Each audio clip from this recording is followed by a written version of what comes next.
So we'll reconvene at 6:02. And moving to 4.2, report of final action in closed session. Okay. For item 3.1, it was motioned by Board Member Paoli and seconded by Board Member Babcock, and approved by a vote of 3-0 to approve a stipulated expulsion agreement for student 24-04.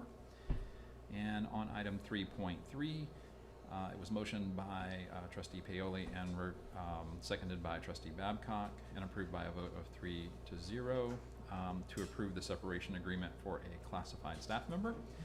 I just wanted to make a note procedurally that we did not have our two newest board members sworn in at the time, so they did not vote in these particular matters. No other action was taken. Great, thank you so much. So 4.3, approval of the agenda. Is there anything on the agenda that we need to remove or move from one area to the other or add? At this point, it's as presented, from my Any knowledge. board members want to make any changes to the agenda? Okay, with that, I'll ask for a motion to approve the agenda. I'll move to approve the agenda as presented. Second?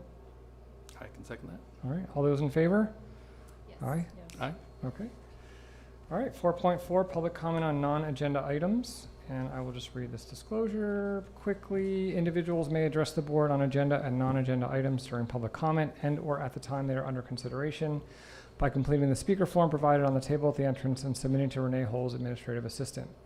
Public comments are limited to 3 minutes per individual. Speakers will be chosen in random order. A timer will be set for 3 minutes. If you do not complete your comment when the timer rings, you may leave a written comment for the board's information. Each person may only speak once per agenda topic and is required to address the board from the podium. A total of 20 minutes public comment per topic will be allowed. In exceptional circumstances, the board may consider adjusting the amount of time allowed for public comment. Public comment cannot be acted upon or discussed by the board in accordance with the Brown Act. The board may request staff to respond orally at the meeting or at a future time. If you require translation service, please contact Renee Holes at the district office, 72 hours in advance by phone or email. And with that, do we have any public comment on non-agenda items? Not on non-agenda items. Is there anyone in the room that has any public comment on non-agenda items? Okay, seeing none, we'll move on to item 5, the oath of office. And Renee, do you have the And I think while you're preparing, I'm just going to take a moment to thank Mary Makala and Krista Munoz for their service to the district and the community. You will be missed. Okay, and we will do this in the order as presented on the agenda. So if I can have Kathy first join me at the podium, I think is the best place.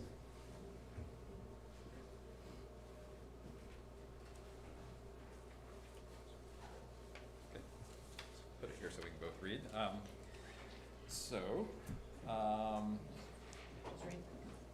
think you have to raise your hand or raise your right hand. And, so I, state your name, Kathy Babcock, do solemnly swear do solemnly swear that I will support and defend the Constitution of the United States and the Constitution of the State of California that I will support and defend the Constitution of the United States and the Constitution of the State of California against all enemies, foreign and domestic, against all enemies, foreign and domestic, that I will bear true faith and allegiance to the Constitution of the United States and the Constitution of the State of California, that I will bear true faith and allegiance to the Constitution of the United States and the Constitution of the State of California, that I take this obligation freely without any mental reservation or purpose of evasion, that I take this obligation freely without any mental reservation or purpose of evasion, and that I will well and faithfully discharge the duties upon which I am about to enter.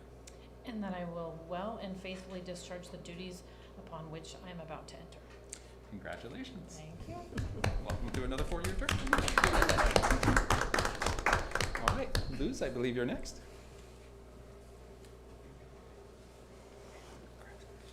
Thank you. So if you'll raise your right hand. I state your name. I, Luz Oxta, Do solemnly swear or affirm that I will support and defend the Constitution of the United States and the Constitution of the State of California against all enemies, foreign and domestic. Do solemnly swear that I will support and defend the Constitution of the United States and the Constitution of the State of California against all enemies, foreign and domestic.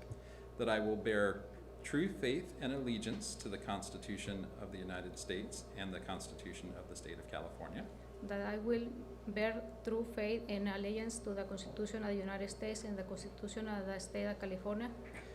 That I take this obligation freely without mental reservation or purpose of evasion. That I will take this obligation freely without any mental reservation or purpose of evasion. And that I will well and faithfully discharge the duties upon which I'm about to enter. And that I will well and faithfully discharge the duties upon I am about to enter. Congratulations. Thank you. All right, and finally, Sage.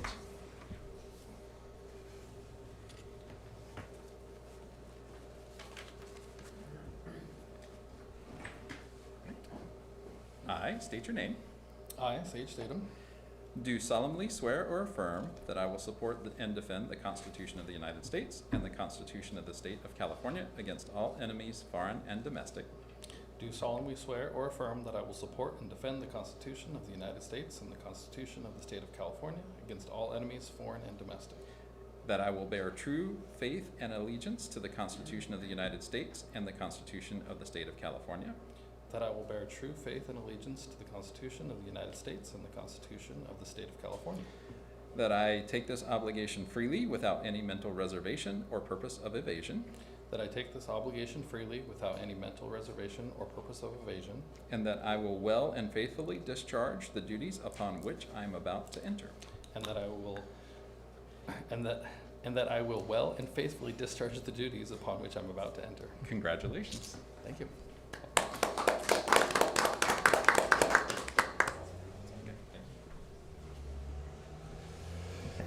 Okay, thank you and welcome. Moving on to item 6, the patriotic exercise. And we will just do the pledge tonight.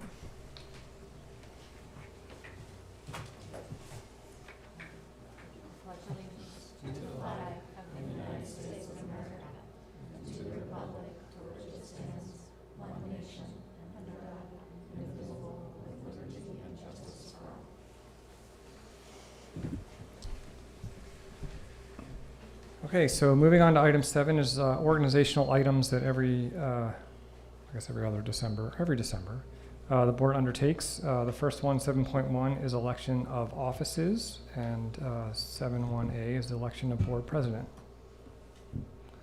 Because I'll open the floor to nominations.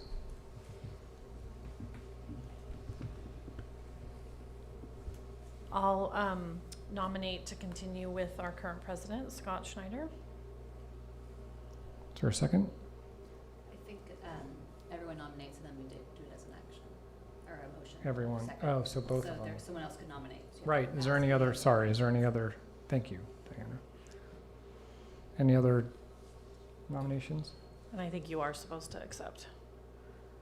before I ask for others? I think so. Okay. Well, I'll accept, I'll serve at the pleasure of the board. Of course, I'll accept. Are there any other nominations? Okay. I move to appoint Scott as president. Is there a second? I'll second it. Do we do roll call? Okay. Roll call. Renee? Trustee Babcock, Yes. Trustee Oxty. That's yes. Trustee Schneider, Yes. Trustee Paoli, Yes. Trustee Statham, and myself. Yes. Okay, and the motion carries. All right. Well, thank you for your confidence. Look forward to serving. 7.1b is election of board vice president. Are there any nominations for vice president? I nominate Kathy Babcock for vice president. Would you accept? Yes. All right. Are there any other nominations for vice president? Okay, I'll entertain a motion. I'll go ahead and move to appoint Kathy Babcock to vice president. Is there a second? I will second. All right, roll call, please. Trustee Statham, Yes. Trustee Schneider, Yes. Trustee Oxty, Yes. Trustee Babcock, Yes. and Trustee Paoli. Yes. And the motion carries. Okay, so we don't need to move any seats around. We'll keep going. Thank you. Item 7.2, filing a verified signature of board members and persons authorized to sign orders in the board's name.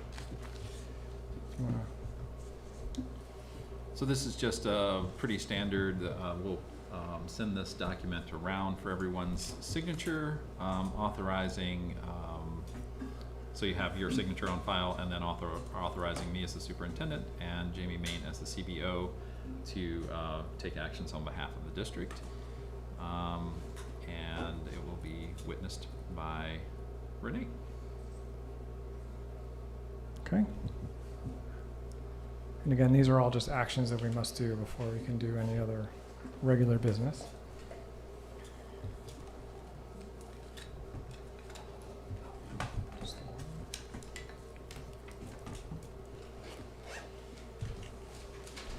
And Renee, you'll reach out to anyone who misses any sort of signature this evening. I don't leave here without seeing you Thank- first. Yes, please. Thank you very much. Say, this is one of those meetings, I think everybody has at least one thing Everybody's to got sign. something. Yes. Yes. All right. So item 7.3, annual organization meeting statement of facts. Sorry, 7.2, I believe is action. So we need a vote. Oh, to approve. Yes. Yes. Okay, sorry. So going back to 7.2, entertain a motion to approve the filing of verified signature of board members. I move to approve the signatures of members. Is there a second? I'll second. Roll call, please. Trustee Oxty? Yes. Trustee Schneider? Yes. Trustee Babcock? Yes. Trustee Paoli? Yes. And Trustee Statham? Yes. The motion carries. Thank you. Thank you for the clarification. Item 7.3, annual organization meeting statement of facts. So again, this is a procedural document. It does need approval from the board that the attached statement of facts is, will be accurate. So we will just fill in before the end of the meeting our president, our clerk, which is also our vice president in our bylaws, and then the other members. And then this will get filed and we'll be all official that we had the meeting, so. Are there any questions? Comments? I guess I forgot to ask the other one. Is there any public comment? No, there's not. Okay, thank you. So I'll entertain a motion to approve the annual organizational meeting statement of facts. I move to approve the Secretary of State registry, populated with the election tonight. Is there a second? I'll second that. All right, roll call, please. Trustee Babcock? Yes. Trustee Paoli? Yes. Trustee Statham? Yes. Trustee Oxty? Yes. And Trustee Schneider? Yes. And the motion carries. All right, moving on to 7.4, assignment of ancillary duties and appointments of the board for 2025. So in the meeting packet, you'll see what's currently there for 2024 and then a blank page for 2025.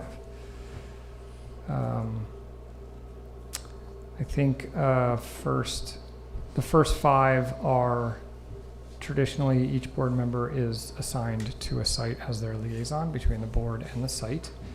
I don't know if anyone has any requests, there's for any sites they want. Open it up to the newer people to the board. I know that I've been at every site. I think Kathy and Diana More have than as well. once. So Well, I've got a kid at the middle school, so I'd be happy to take on Okay. middle school. great. Any requests for different sites? Who's High school? high school? Okay, great. Renee, you're okay. So that leaves Alt Ed, the middle school, and Redwood. Dana Gray. Or sorry, Dana Gray. Thank you. Redwood, Dana Gray, and Alt Ed. Any thoughts? Requests? Well, I was at Redwood, so Okay.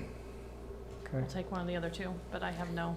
I don't care either. Okay. I'll, Because you were at, well, I guess Jerry was at Dana Gray, or were you at Dana Gray? Looks like it, yeah. I'll do Alt Ed, if that's all right. Okay. And then Dana Gray. Dana Guess Gray, I'll- and then you're Redwood? And all Redwood, okay. Perfect. Okay, next one on the list is the audit committee.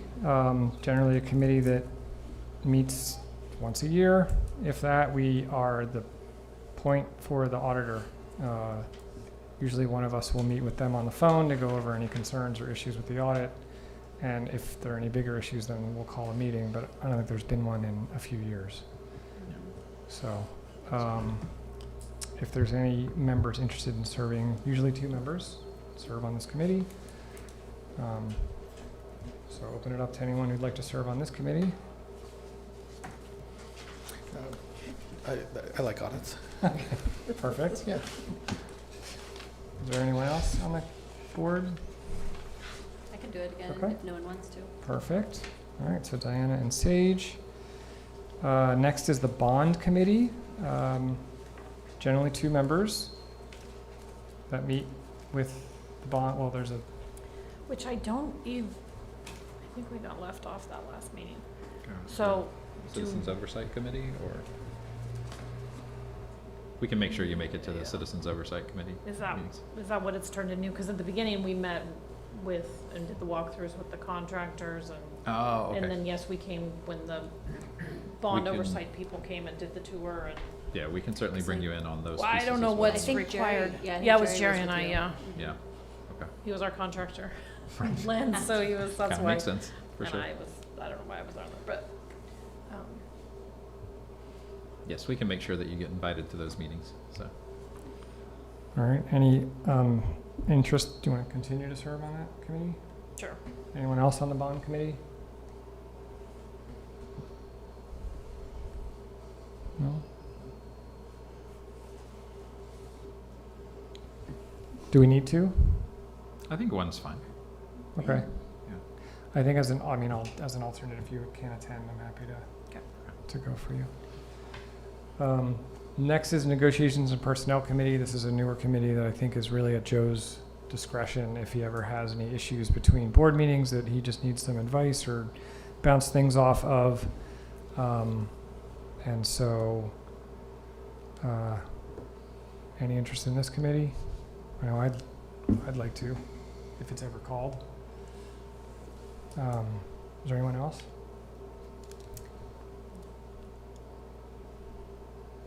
Historically, it always seemed to be the board president. If there was Yeah. something going down, they'd be like, well, you know, Right. if it needs Seems to the be. appropriate position to be Yeah. on So that it's committee. not Okay. crucial. All right. Perfect. Friends of MCCC, which is the Mendocino Coast College Center. This committee, from my understanding, is really just to act as a liaison between the district and the Coast College Center, keep relationships strong and robust and moving things forward for our kids. I know Mary was a big component of this. Any interest in this? Thank you. I said I would, because there were lunchtime meetings, that I would try, Okay. so. Anyone else interested in attending? How often they meet? Every couple months? About quarterly. Yeah. Okay. Anyone else interested in? What's the, if they're regularly scheduled, are they like a specific day or time or just whenever? At It kind of lunchtime. moves around. It's Yeah. generally at noon, but Okay. sometimes it's on a Tuesday or a Thursday, or it just It kind of jumps around. kind of depends with, yeah. Anyone else? No? Yeah? Great. Thank you, Luz. Perfect. Next one on the list is board chat, and just to remind everyone, every meeting there's the board president and another school board member is assigned as that kind of meeting organizer. They attend the agenda setting as well as the board chat, and so it says rotation, so whoever is assigned to that meeting will attend the board chat. Currently, it is virtual every afternoon prior to a board meeting at 3:30, but I know that there's been some talk, and we'll discuss at our workshop whether that's working and if we want to make any changes to that. So that's that. The next one, Community Safety Committee. I know Kathy and our names are on there. We've been attending meetings, and I know they're continuing. So, Oh, I'm Yeah, looking it's at the blank old on one. my phone. So we're on the new one? yeah, we're on the new Okay. one. Is there any other interest? I don't know if we should switch it up at this point, but if I don't want to close the door to anybody who wants to I would say we're far enough in the process where it might be, we could get someone else caught up, but it might be a challenge to get to that point, so. Okay. Is everyone okay? Yeah. Okay, great. Three Rivers Charter School, again, generally the board member who's assigned to that month's meeting will attend the board meeting if they can, either in person or virtual. Again, it's just to keep the, obviously they're our charter school, but also to keep relationships, communication lanes open and relationships strong. So that'll rotate. Community Relations and Advocacy Committee has not been active for a little while, I don't think, but you may have some more history on it, or it says rotation, but I don't really know if hasn't really rotated in the past, right? Well, I think, you could say the people that are interested in this normally do the Legend Action Week. We have written a couple letters, and so there's 2 people that presented to the board, so. Our programs just to see some best practices in teaching and do some instructional rounds with our staff. So it was just kind of a general thank you for both of those things. So. Okay, is there any other communication anyone would like to report at this time? I had a couple things. One is we did have the board chat today, but nobody joined us. Thank you. So we did talk for a few minutes about bringing it up on the workshop topic to discuss name change, time change, whatever we're going to do. And then the other thing I wanted to mention is that I spoke with Nancy Bennett. She took her oath today on the county school board, and she is our person here on the coast, and she asked, kind of a few questions about where we were and what was happening. So if you want to reach out to her, she is eager and very enthused about doing what she can for the kids on the coast. So. I think the only communication I received, which was not really official, were just really kudos to the district in the communication around the tsunami and earthquake. I heard back from parents they were happy with the communication that went out and the timing of it all. So just thought I'd share that. All right, moving on to item 10, public comment. These are on agenda items. Do we have any public comment? We have a document that has public comment from the board meeting email address, but we do not have anyone in the room that I'm aware of. Did you want to do public comment, or? Yeah, no, okay. I haven't received any slips tonight. Okay, so do you want to read? Do you want me to read them? Or? Well, I can read them off, it's Okay. fine. Great. Okay, but we do need to read the statement. Yes, Yes, okay, so. which I printed for you if you want. Yes, thank you. Okay. Individuals may address the board on agenda and non-agenda items during public comment and/or at the time they are under consideration by completing the speaker form provided on the table at the entrance and submitting to Renee Holes, administrative assistant. Public comments are limited to 3 minutes per individual. Speakers will be chosen in random order. A timer will be set for 3 minutes. If you do not complete your comment when the timer rings, you may leave a written comment for the board's information. Each person may only speak once per agenda topic and is required to address the board from the podium. A total of 20 minutes public comment per topic will be allowed. In exceptional circumstances, the board may consider adjusting the amount of time allowed for public comment. Public comment cannot be acted upon or discussed by the board in accordance with the Brown Act. The board may request staff to respond orally at the meeting or at a future time. If you require translation service, please contact Renee Holes at the district office 72 hours in advance by phone or email. Okay.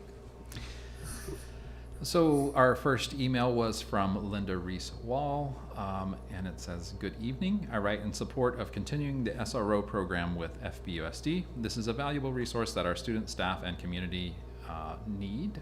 I await further communication regarding the safety committee as well. Hopefully this will begin soon. Thank you, Linda Reese-Wall."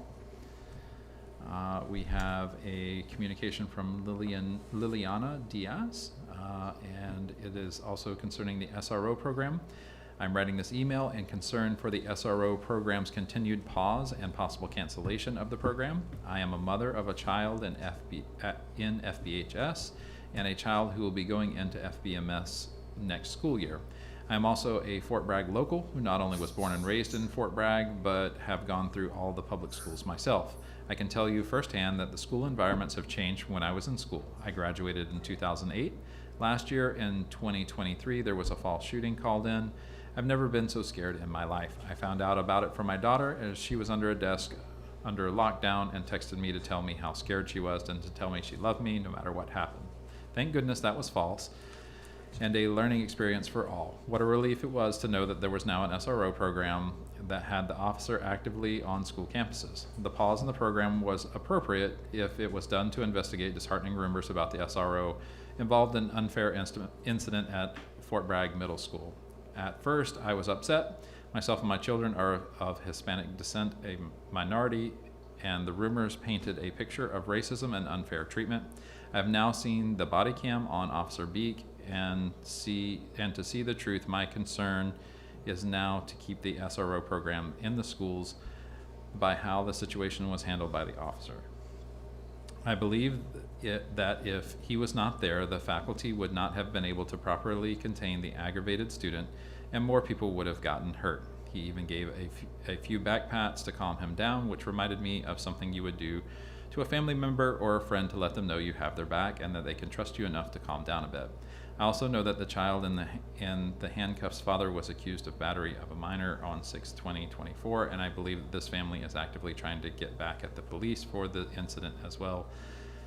With all the rumors regarding this incident, in an emergency, have you ever had to call the police department? It takes a while for dispatch to get them out to your emergency. Having an officer actively on campus cuts that wait time. This means that children are safer, faster, when a dangerous situation on campus arises. As a mother, please continue the SRO program for schools, even if that means some of the protocols changing or special training to best handle the situations with minor children. The next is from Jennifer Souza, also regarding the SRO. This is in regards to the SRO and the situation that happened on September 30th, 2024. My son was not at school that day since we were out of town, but with all the rumors that were going around, my son stated that he was afraid to go back to school and scared that there was not going to be an SRO on campus for situations like this. My son is in the 6th grade this year, and last year he had a situation with other kids in the video where he and another child confronted my child and two of his friends, stating that they did not choose a color, meaning red or blue gang stuff. They would get their A** kicked.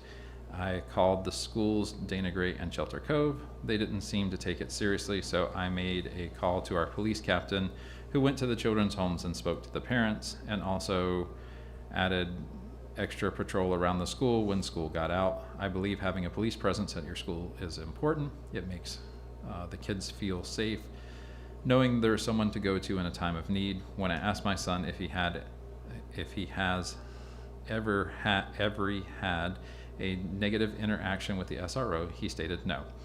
He's always been really nice. Thank you for your time in reading this, Jennifer Souza. I would also ask, does the board wish for me to repeat folks who have shared, as there's someone who has multiple emails here from Linda Reeswall. It's on the same topic. She got through half of it or something?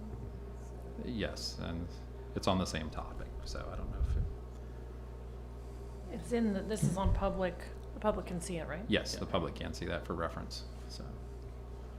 Anyone want it to be read out loud? I just think if it were an in-person comment, you would generally limit someone to their one time Right. through on a particular and then there topic. is technically, what was it? A certain amount of words. A certain amount of words, right. Yes. And it's the same topic. 390 so I feel like words. it would be Okay, repeating. Yes. okay. So it's all there for us to read and the public to see. Okay. Yep. I'll just go back. Is there any other public comment on agenda items? There's not. Okay, so moving on to 11.1, student representative report. Ms. Lillian. Hi. So for the reports for the schools at Noyo, things are going well. Prior to Thanksgiving break, they had a successful exhibition week. And last week, students from Noyo cut down some Christmas trees from the site of the new alt-ed school and donated them to the Children's Fund and Food Bank so they could be given out to families. And tomorrow, as a group, they're going to see the Nutcracker at the SF Ballet, which is super exciting. Yeah, and then at Redwood, this Friday is their class color day where preschool, TK, and kindergarten will be blue. First grade is purple, second grade is green, and support staff is rainbow. Then they ask for anyone planning a trip to please talk to the office about getting independent study contract, and this goes for pretty much any of the schools. Then also starting in January in the new year, on the 7th at 5:15, they will have their Redwood Parents Club meeting. Then for Dana Gray is in a full holiday mode with a school-wide crazy sweater day, dress up on Wednesday, and the 4th grade performing a few songs at the Golden Awards Assembly on Friday. They have a site council meeting on Thursday the 19th at 5 p.m. in the library, where they'd love to talk with parents also about the most recent happenings at Dana Gray. Then at Fort Bragg Middle School, their early release days are going to be December 18th, 19th, and 20th. And the 20th is also the end of the semester. Basketball is in full swing, and wrestling has also started. Mindful martial arts is on Fridays, and December 23rd through January 3rd is the winter break. For the high school, finals week is December 18th through the 20th, with all those days also being early release days, and the end of the semester also being Friday the 20th. There is a CTE holiday art sale this Saturday, the 21st. It'll be at Piatti's from 1 to 4, where you can see art and all sorts of really nice things from our students. And this Saturday is also the last Saturday school for students to either catch up on work or catch up on absences. And then our upcoming events is over the winter break. Will be from December 23rd to January 3rd. And then there will also be the Holiday Classic for basketball, January 2nd through the 4th. Thank you. Also, as a part of our student rep report, just because I wasn't sure where else we could put this, so we did make sure to include our information for our missing student, Roy Mora. That was updated today, so we did send that out on Parent Square as well. So just still keeping that fresh in folks' minds as you're out and about, and hopefully that we can find Roy soon. Thank you. All right, item 11.2, general obligation bond funds construction project update. Mr. Don, you're on. Hi everybody, can you hear me? Yes. Oh, great. I was hoping to come in person, but I was just changing date and stepping on other board meetings. I'm kind of juggling between things. I hope next month I'll still have Fort Bragg still next month, but I usually are able to come and visit after that one. And I'm hoping to do that. Anyway, for this month, the construction is actually just moving along quite swimmingly, like I've been reporting. There are no issues out there. They finished the waterproofing of the building. That's why it looks like a big white diaper out there. And the next step will be to put siding on it to look more like a building rather than something else. The roofing is progressing, and the mechanical, electrical, plumbing, roughing is progressing as well over there. Fire sprinkler lines have been installed and tested, and the admin office is progressing to the point where we want to turn it over after winter break, and it's almost there. I heard a rumor that you guys might have walked it, or maybe taken a brief tour after this. Yep. Hopefully, enjoy that. It's looking good over there. Really, there are no issues with this project. Probably the things that have been more pressing for Fort Bragg is we're trying to do two small projects, one at Dana Gray and the other one at Fort Bragg Middle School, to bring special ed restrooms in the classroom. We're trying to ponytail or add that onto this project, but at least lease back with FRC since they're such good contractors. They sent out the subcontracts out to bid. They didn't get as much turnout as they hoped for, so they're doing more legwork. I hope to bring that to you this board meeting, but maybe we'll bring it next board meeting. Because we'd like to do those projects this coming summer. We were hoping to do a little bit of a winter break, but that's not happening. We do have TSA approval for both projects already, so it's just a matter of getting the right team together, subcontractor wise, and bringing it forward to you as an amendment to lease back. The other thing that we're trying to push forward is revitalizing or bringing back the Alt-Ed project over adjacent to the high school. TK's working on that now, with the goal to take it to DSA in February-ish, and be able to get bids through FRC for that project by the summer and start that project as we wrap up the current project.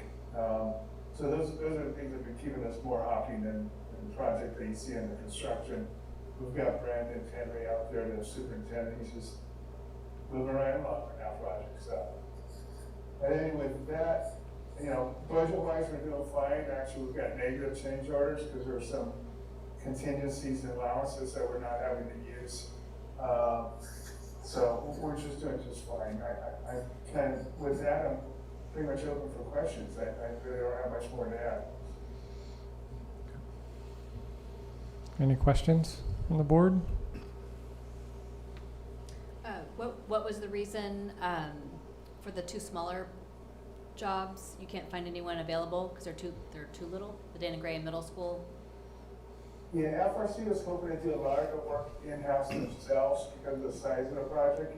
But there's some plumbing and mechanical scope that they just can't do in-house. So they're trying to control subcontractors. We thought we'd get the subcontractors that are currently on this project that did it. Some of them did, some of them were too busy. So he's still working to get us a tight bid number for those projects. So Gotcha. we're racing up against the clock to make this board meeting anyway. But with that, we have to wait. So. Thank you. Do you have any idea how the sale of the 3rd series of bonds went or is going or anything? I haven't had any updates on the bond sale yet, but we should be doing that pretty soon because we need that to wrap up this current project and then be ready for the OPED. And we can share some more information on that. So. Okay, great.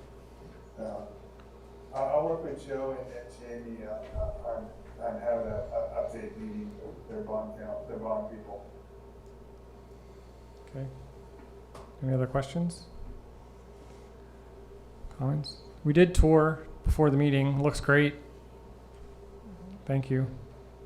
Okay, thank you very much. Yeah. I'll see you next month. All right. Okay. All Okay. right. Bye-bye. Bye, Don. Okay, moving on to 11.3 California Interscholastic Federation Athletics Update.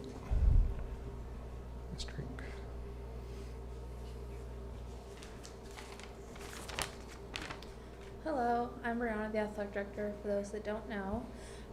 We had an exciting fall season at FBHS this year. Our girls volleyball team made it to the Division 5 championship game where they took 2nd place. That made them eligible for the CIF NorCal playoff tournament. They traveled to the Sacramento area where unfortunately they lost in the first round. Our boys soccer team took 1st place this year in the NCL1 League, and this made them an automatic qualifier for playoffs. Being the automatic qualifier, we were given the opportunity to host the first round of playoffs, where they unfortunately did lose. The Fort Bragg Middle School winter sports are moving along quickly.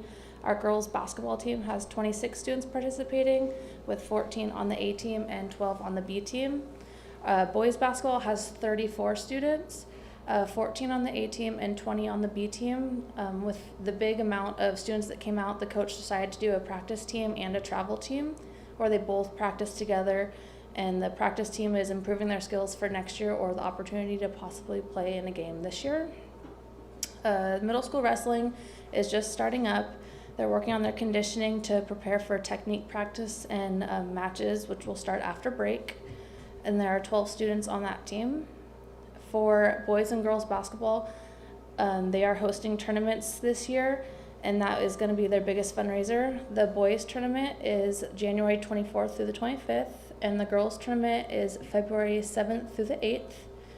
For high school, winter sports are coming along, and girls basketball has 20 students participating, with 10 on both the JV and the varsity team. And the boys basketball has 22 students participating, with 11 on both JV and varsity. These games have already been being played. And during our holiday break, the varsity basketball team is going to be, both boys and girls are hosting the Vern Piper Holiday Classic Tournament, which is the largest fundraiser for the basketball program. The dates have changed this year due to where the holiday falls. It is going to be January 2nd through the 4th, and basketball league play has already started on December 10th. And then we have a wrestling team this year, which is very exciting. We had a hard time finding a coach, and then once we found a coach that offered to step up, we had a hard time getting students to sign up. But now we have 16, which is doubled from last year. They have their first league duel starting January 15th. And our winter cheer is working hard on their cheers and their routines. They have 17 students participating, and they plan to be at almost all of the home basketball games this year. Thank you. Thank you. Okay. Any questions or comments from the board? How's the pool of officials and refs? You've got? I heard that there are 7 new basketball officials this year. It's their first year, but they're working to Awesome. improve. Yeah, so it's nice to have extra. Yeah. It's a hard job. Any other questions or comments? Okay, thank you. you so much. Okay, 11.4 secondary benchmark report from the middle school and the high school. Would it be possible to bring Bruce up first, just simply that way Laura could go from her report, one report to the next report? So. I'm sure. Okay. Thanks, Bruce.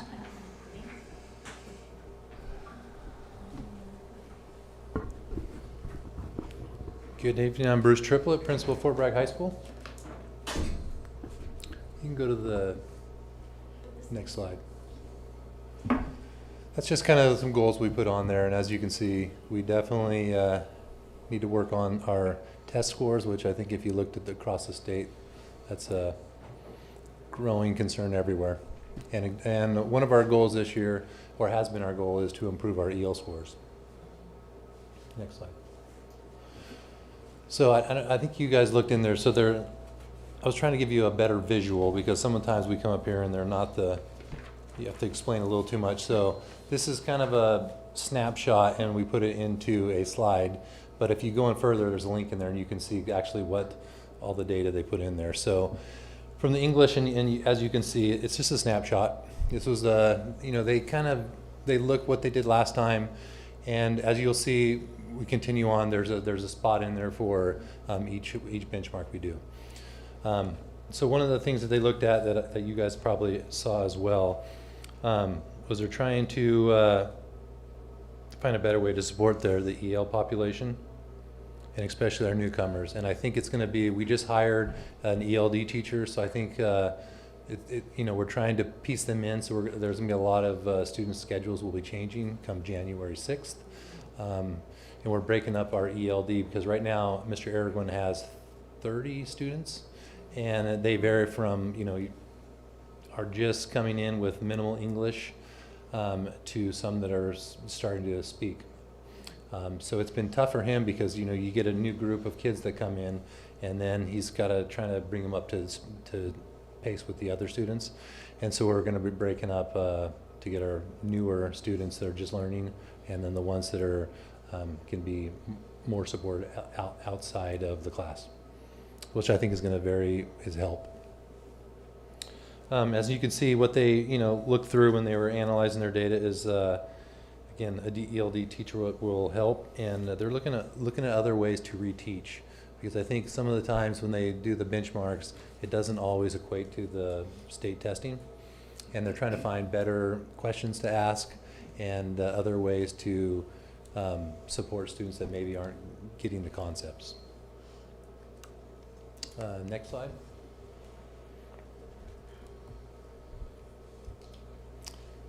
One interesting fact, and I'm sure you probably can see there, the EL as well as the regular, they're pretty close. Use is different, and they're trying to find out a better way to prepare them for the test. So it's very similar to English.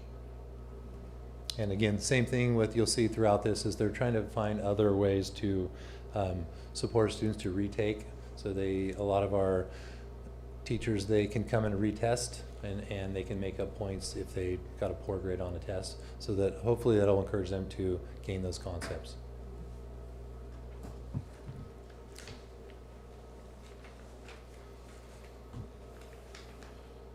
Science, probably as you've seen as well, biology, our ELs did better on the test than the average.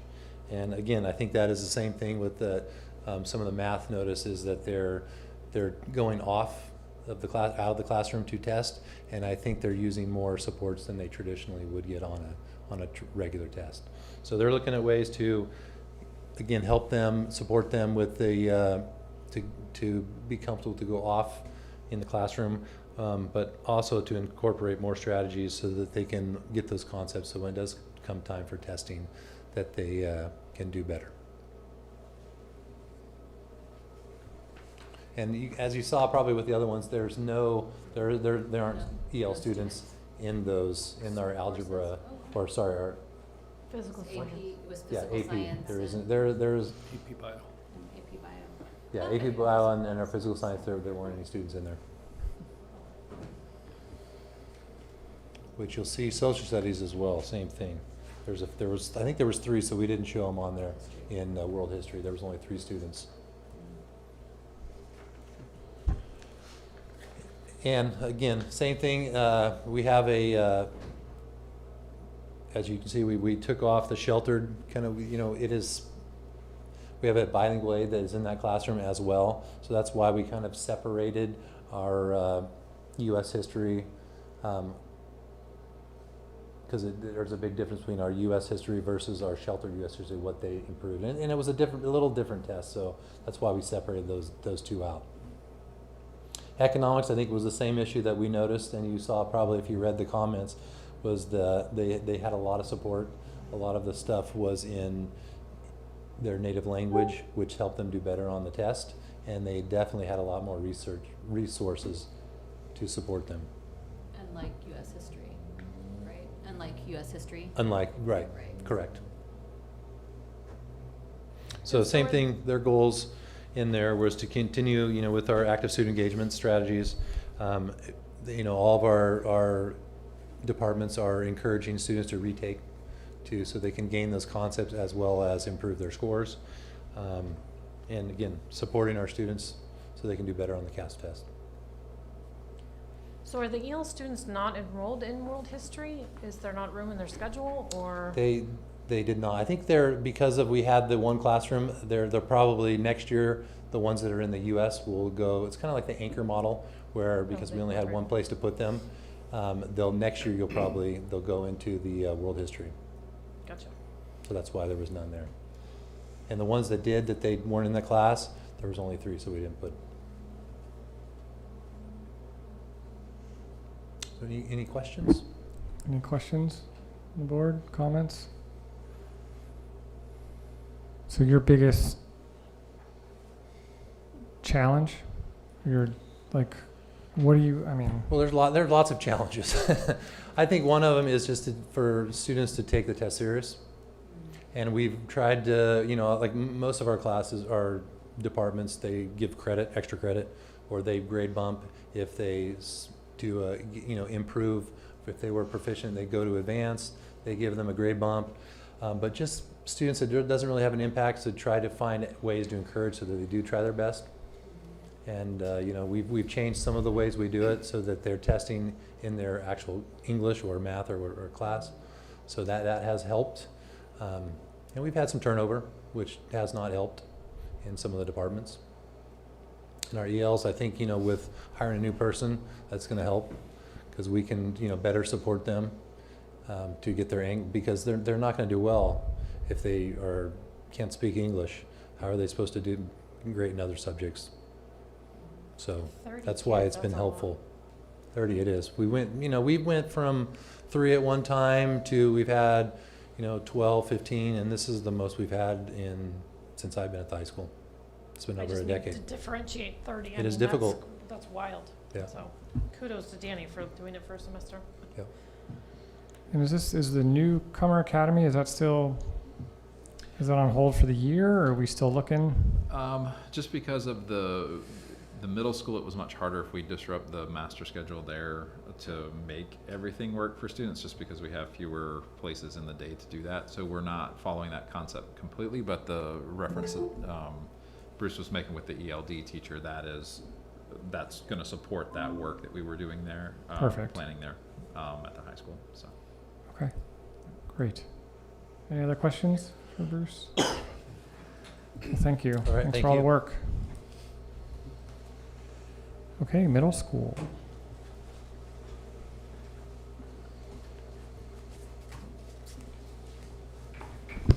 Good evening, Laura Vieira, Fort Bragg Middle School principal. I have combined, do we have the clicker thing over here, Renee, or you're clicking? Please hold.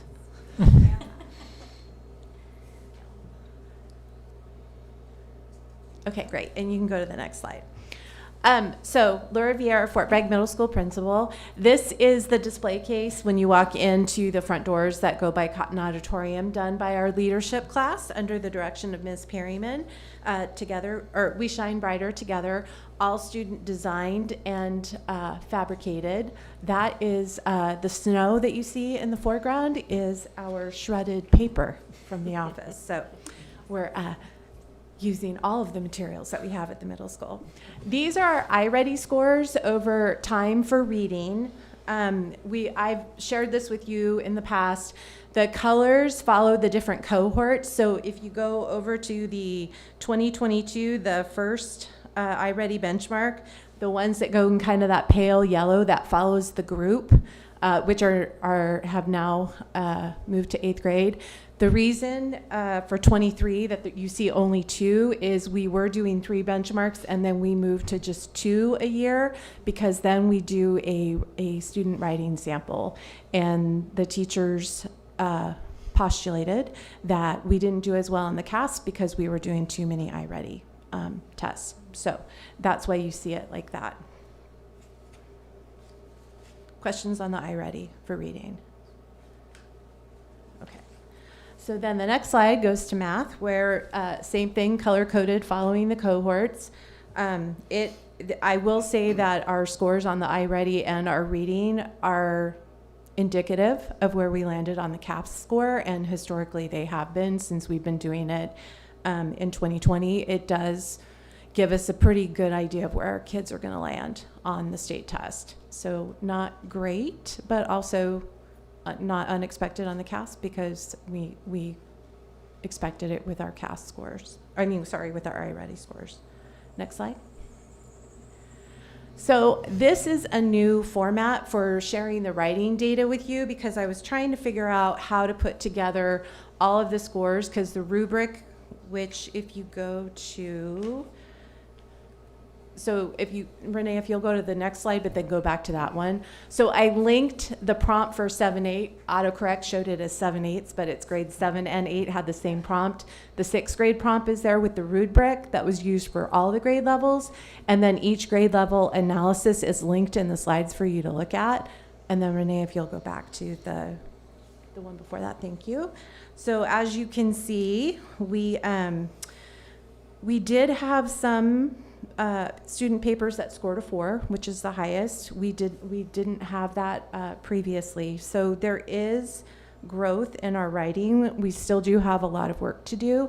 I will say it doesn't show on the CAS. When you look at our CAS scores overall, it doesn't look like we did that well, but when you go into it for claim, evidence, and reasoning, which we've been working on for years, we were stronger than it looks just by looking at the overall score. And then Renee, if you'll go 2 slides. And then the same for the math performance task. I tried a new way to show you the data.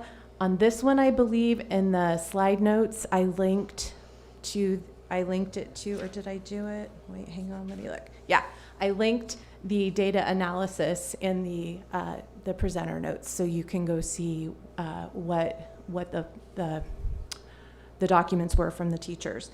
This is a little bit different than typically because our 7-8 are combined together with one teacher because we couldn't fill the math position.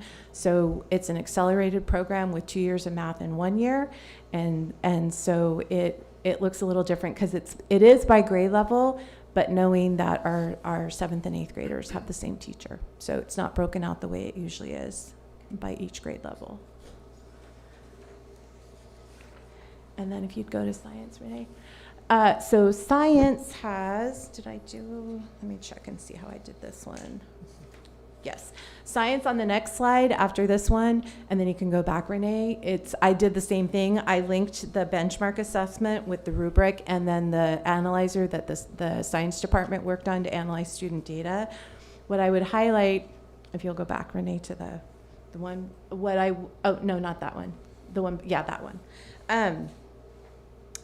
It's next generation science standards, which are cross-cutting standards, so supporting both language arts and our math department.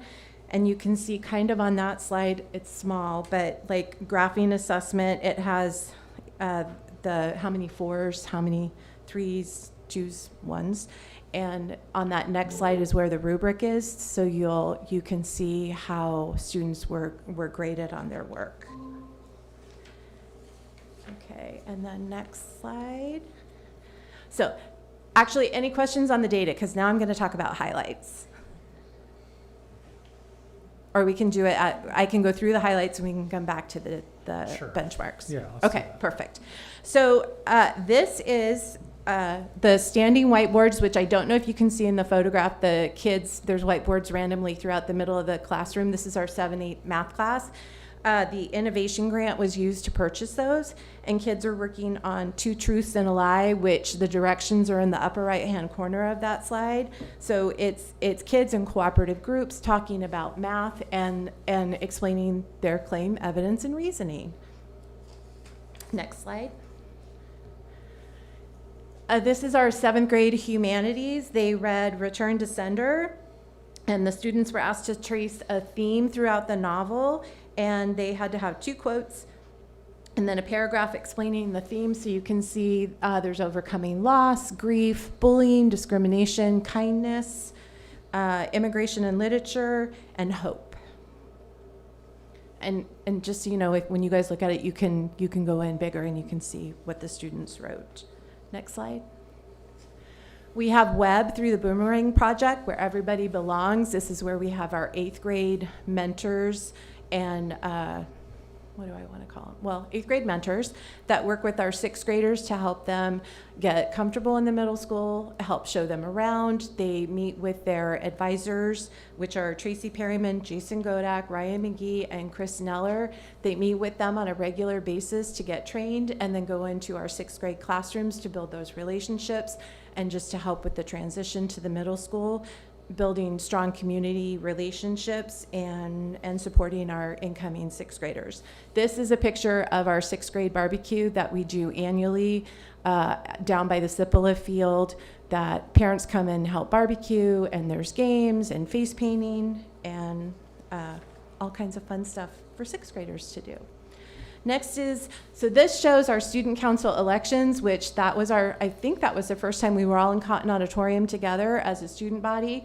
And you can see everybody in Cotton, and then the elections speeches were given, which you have to be super brave. And there are 6th graders in the picture too, to get up to talk to the entire student body. And then the picture kind of in the middle on the left, that was last Friday. We had a school-wide assembly, and our student body got up and was recognized and went through the list of all the things they've done.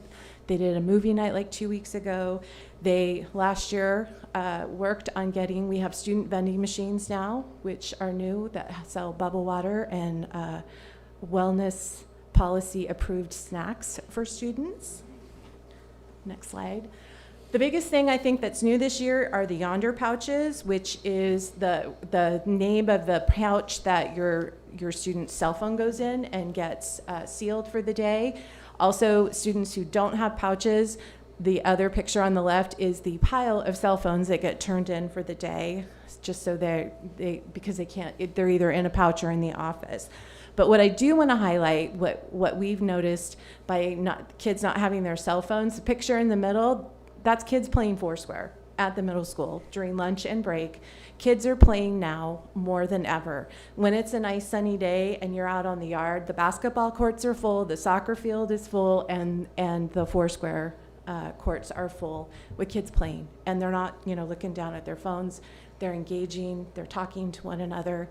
It's super sweet to see. And a big shout out to Ms. Loomis, our vice principal. She's the one who found Yonder and who helped move it forward so that we could have it at the middle school this year as a pilot.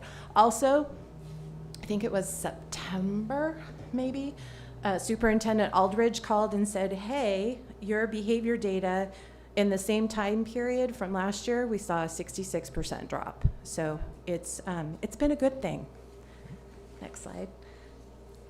Also, our yearbook and journalism class is now doing little news cycles, I guess I'll say, where they interview staff and students around campus. In the presenter notes on your slides, there is a link to that, so you can actually watch it if you want to on the middle school YouTube channel.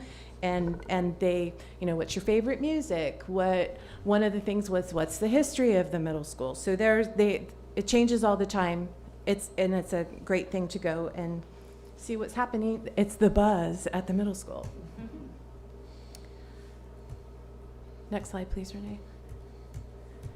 Our leadership class, so our school-wide assembly that we did last Friday, that's everybody in the auditorium, planned, produced, and orchestrated our assembly. So on the top right-hand corner, that's a slideshow of our art classes. So there was animation, there were pictures of the art. We had a trivia game that was led by the leadership class, and they were the MCs. They did the light board in cotton. They've learned how to do so many things in addition to planning lunchtime activities and our rallies in the gym. They improve our campus culture and really help build those relationships and make school fun. Oh, and here's more of the 6th grade barbecue, which I talked about when I talked about web. So just more pictures of the yellow t-shirts are our 8th grade web leaders helping support our 6th graders with their face painting, food, games. It was a good afternoon. Okay. I hope you had the opportunity on Friday or Saturday to come to Cotton Auditorium to see our drama class production of Box. It's specific to middle school, and it's about the box that you are put in based on rumor or just middle school drama. And so that is, are they both the finale? It was about a 45-minute play. Our drama teacher, Mary Ann Schmidt, did an amazing job with our students, and the message of that play was pretty phenomenal, that you can be who you are, even in middle school, and that's not an easy thing to do. Our agriculture class, led by Ms. Duran, has been busy with the garden, our farm to table. These are FFA pictures. Our students go all over the region for competition and have done quite well with their public speaking and all the different things they do within FFA. Next slide. And then these are some of the pictures I was talking about earlier from our art class. The large mural are student pieces of art that were installed in our hospital in the waiting area where you go in for outpatient registration. That's been installed there.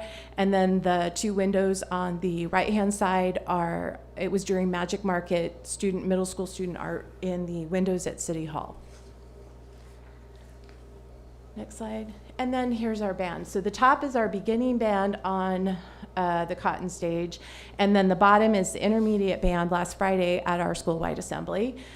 They sound amazing. Mr. Wiletsko is, if you go into band, especially beginning band in August, and then you go in there, when did I go? Last Thursday. It's amazing what he can do with all of those kids with things that make noise, and the progression from August to now. They were fantastic. So I wish I had an audio clip for you because they really sounded amazing. And finally, our digital media class, taught by Angela Ballatori. So there's a couple of things that they've been working on. There's a fancy machine thing that I don't totally know what it does, to be perfectly honest, in the upper right-hand corner. But what I'd like to highlight is on the bottom right-hand corner is the digital media class, and all of those bags in front of them, every student at Fort Bragg Middle School last Thursday, got a bag that had snacks, but also a 3D printed fidget toy made by our digital media class. So every kid at the middle school got that last week.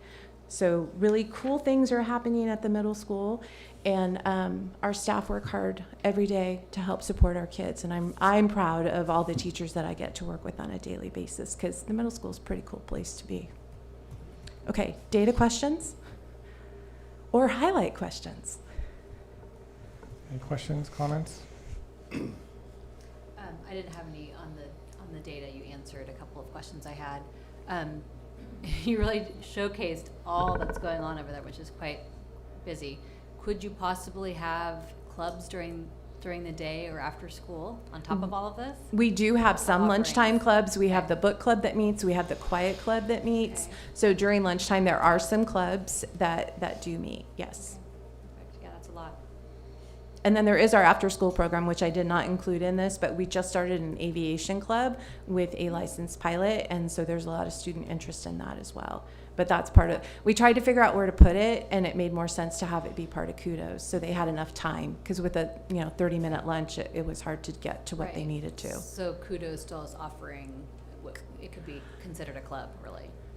Kudos does an amazing job of planning programs that our kids are interested in. They talk to our kids a lot to see what they want to do, and they have a cosmetology strand, I'll call it, that they started last year with actual beauty school grade wigs and those kinds of things for kids that want to learn to do whatever that is. So they explore all kinds of things. They've got a whole set of bikes. Like on Fridays, they go for bike rides around town. I mean, it's an amazing program. Okay, thank you. I had a couple questions. Sorry, so did every student get to see the play on Friday? Was that It part was of the- after school. So, but I will say in the school-wide assembly, there were vignettes from that play that got performed as part of our assembly, but out of context, I don't think it was as powerful. We've actually been talking today, how can we bring this to everybody? Because we want all of our middle school kids to see it. So we're trying to figure out how to do that. Because those kids are super brave to get up on the stage, because it's a pretty small cast. And so I don't think a whole auditorium is going to go well. So we're talking about doing it by grade level. Okay. So we're hoping to bring it to everybody, because it was really powerful. And then as far as the data questions, I don't know, Renee, if you can go to the iReady reading slide. So these numbers are always a little worrisome to me. They always have been. I think it's the testing or whatever it is. There always seems to be reasons for it all, legit reasons, of course. But I'm curious, if you look at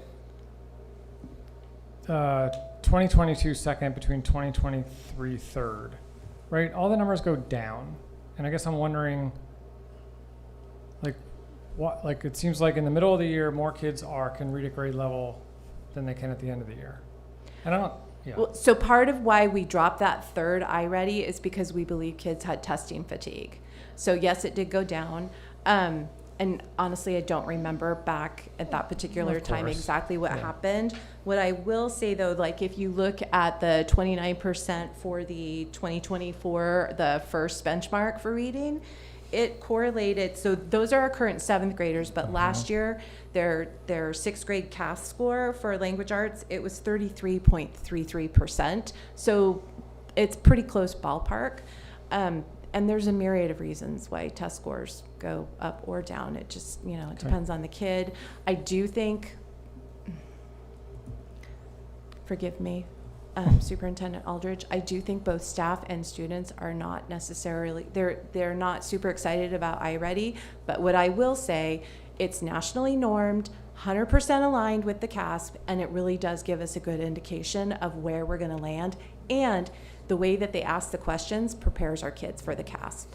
So you can like it or not, but it's a good measure for where we are. And then math, the percentages are a lot lower. And I think for me, I guess my question, I ask this all the time, is your greatest concerns, are you because if I look at this and I'm like, this tells me how the kids are doing. I'm like, oh my God. Uh-huh. But I know they're doing better than what this shows. Like how do you feel like they're doing, and what? So math has been a challenge in the 9 years I've been the administrator at the middle school, because one, we've never had a consistent math department since I've been there. Staffing changes in the middle of the year, staffing, brand new teachers. It's a myriad of things. And COVID really affected our math achievement more so, I think, than it did reading, just because those foundational skills aren't there, and we continue to work on them. Yeah, I'm worried about math.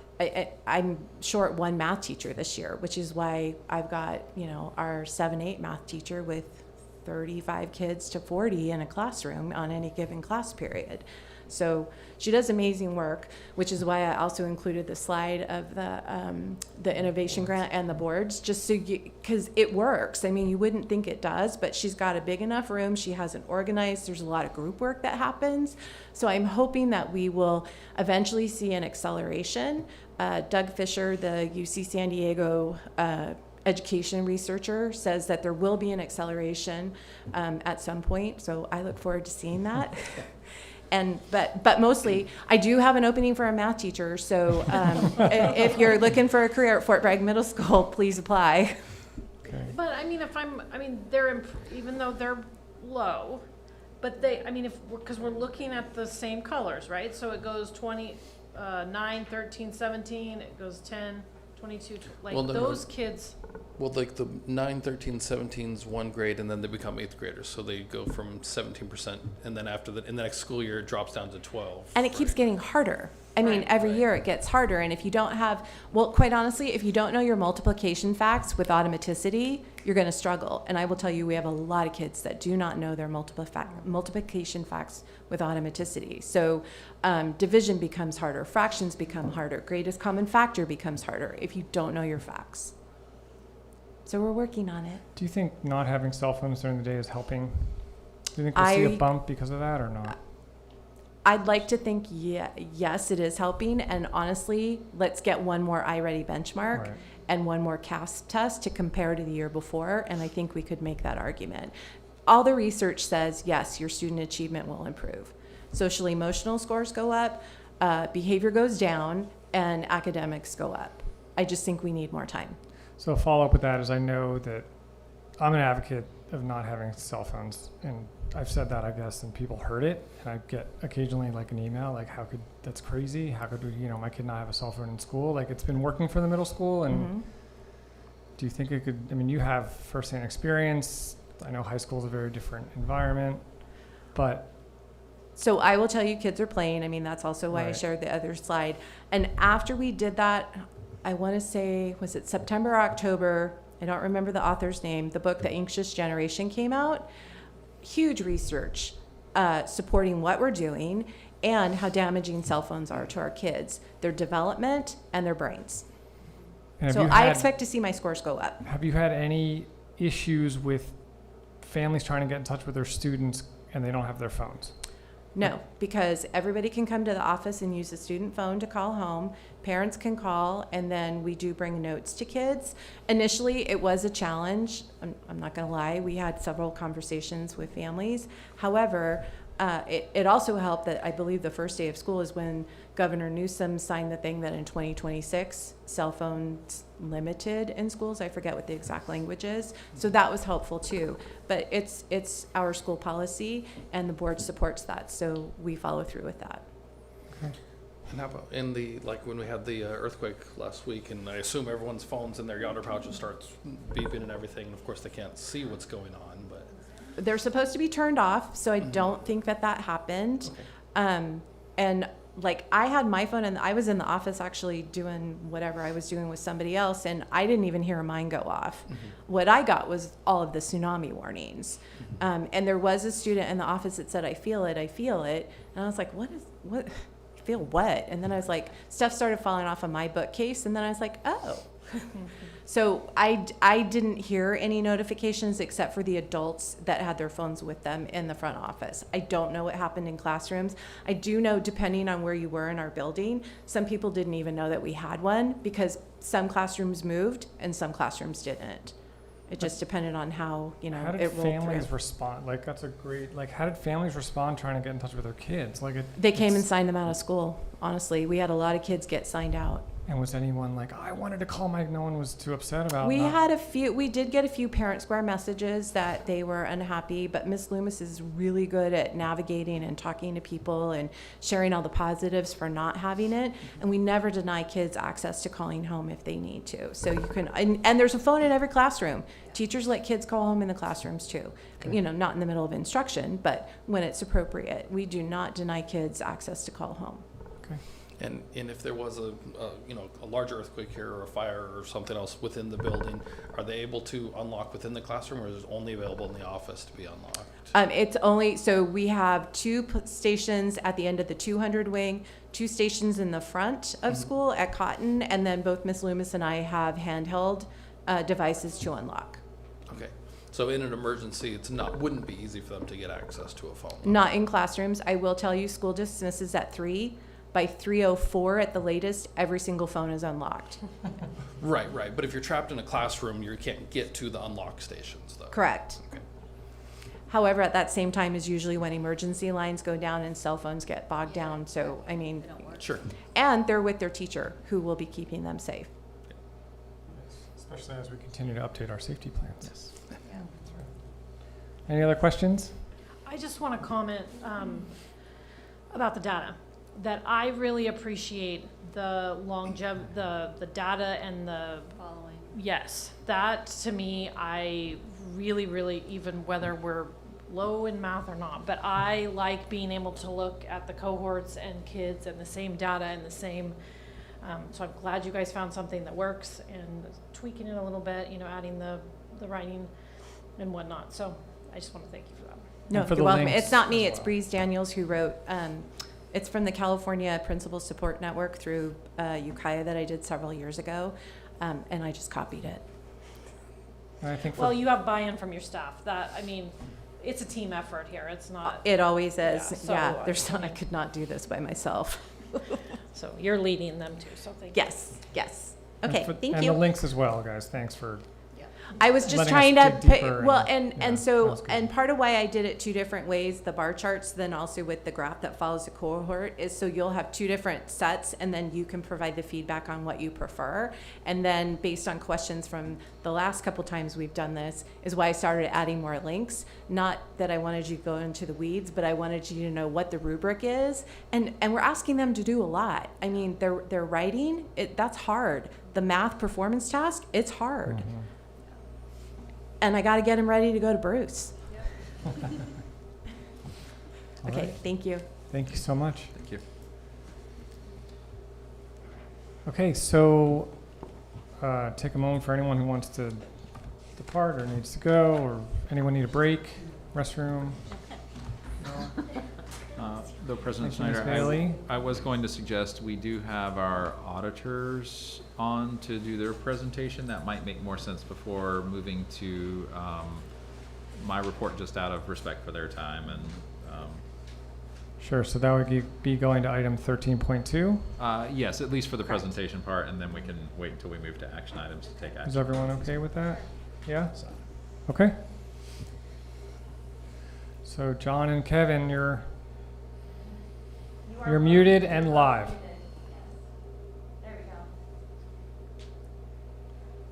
Perfect, okay. Well, can you hear me? Yes. Yes. Awesome. Okay, I'm gonna start sharing my screen.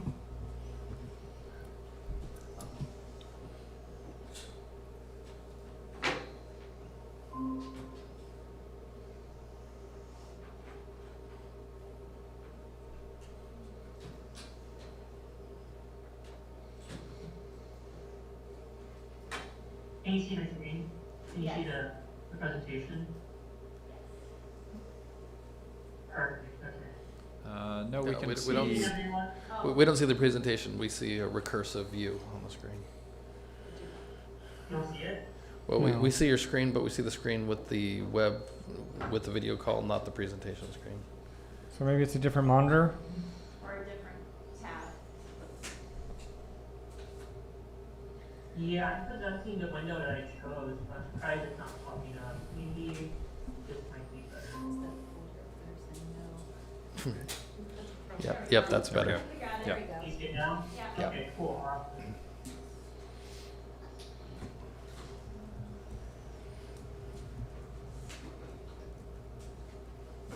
Okay.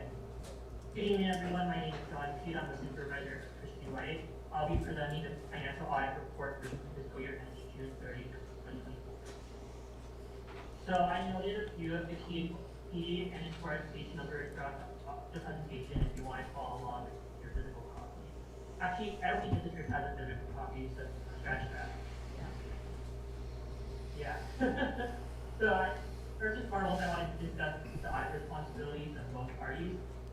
So the district management's responsibility is first and foremost design and implement effective internal controls. One example that's really important is segregation of duties. So a person can't approve their own purchase order and make that purchase. It's really important that we review these processes because a lot of these happen behind the scenes. Effective internal control drastically. Another responsibility is the preparation and representation of financial statements. And on the other hand, the auditor's responsibility is to obtain reasonable assurance that financial statements are free from material misstatement and provide related audit, which I'll discuss in further detail on the following slides. It's important to note that our opinion does not address the financial condition in the district. All this is outlined on audit report that begins on page 1. I'm happy to report that the district received an unmodified opinion. It is the best possible audit opinion that the district can receive. This means that Christie White issued an unmodified opinion for the federal award, the state awards, and overall financial statement. This signifies a clean audit opinion and the financials were fairly stated. So this is all noted on page 1, second paragraph. John, And John, I'm just gonna interrupt you real quick. Your slides are not advancing. So if you're moving Okay. through your slideshow, we're not seeing that. interesting. What page do you see right now? We see all of your slides in presenter mode. That's so odd.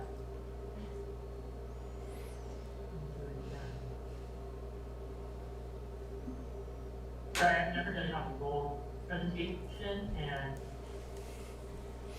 try this not thinking see if I can. We're almost there. I think we're just one click away.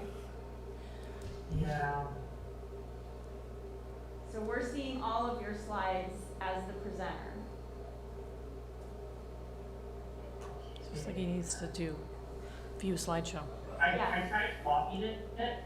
If you do slideshow, that might change it for us on this screen. Mm-hmm. Yep.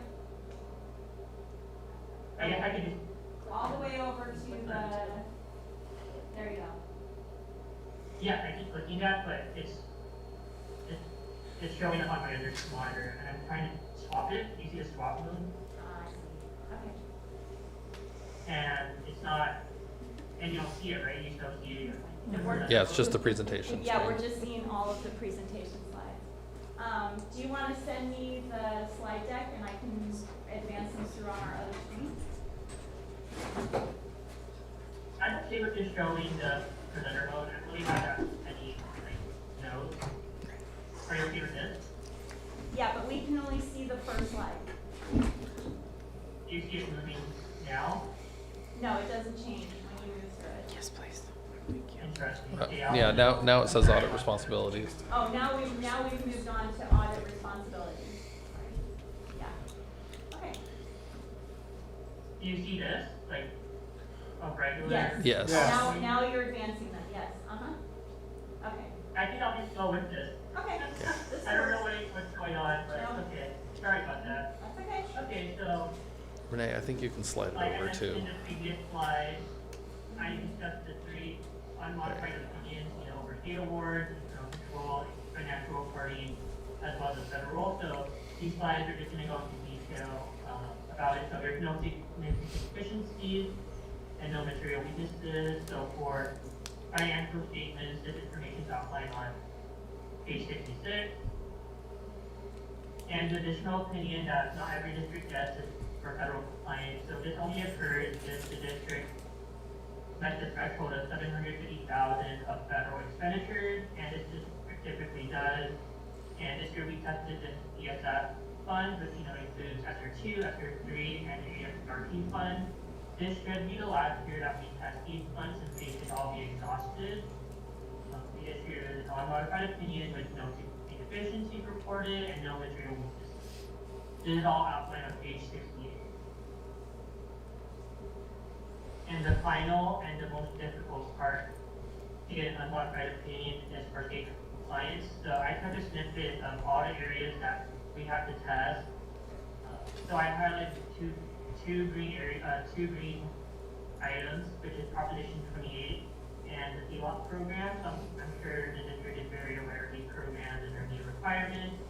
So there was a lot of things that we have to look at for both areas, and I'm happy to report that there were no significant deficiencies reported and no material weaknesses.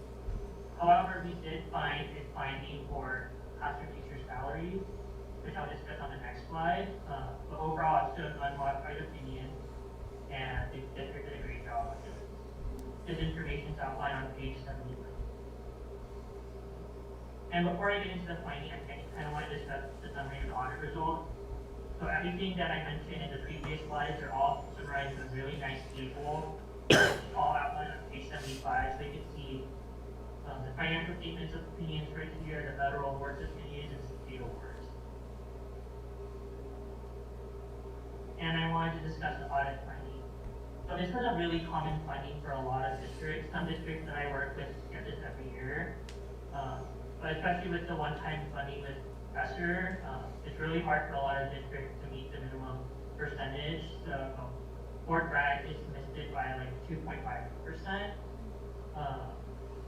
And the district was aware of the deficiency, and they reached out to the COE to receive a waiver, which I'm sure the whole board is aware of. So the corrective action plan was in place, and hopefully maybe next year there won't be any finding for this. I don't think the district typically has this finding. So with all that one-time money, finally exhausted, hopefully the district can move forward and not meet this deficiency. Does anyone have any questions on the finding? Kurt? And then any questions overall on the audit, or just anything you want to know in further detail? Wasn't enough spent on the teacher salary? Is that what the finding was? Yeah, Yeah. minimum of 55%, Yeah, and we were which at is 52.3. Normally, Yeah. probably have. Yeah, our salaries are sufficient, but as he mentioned, because of all the one-time dollars. Yes. And it's hard to spend those dollars on teachers or salaries because they go away, and then that's not sustainable in the long term.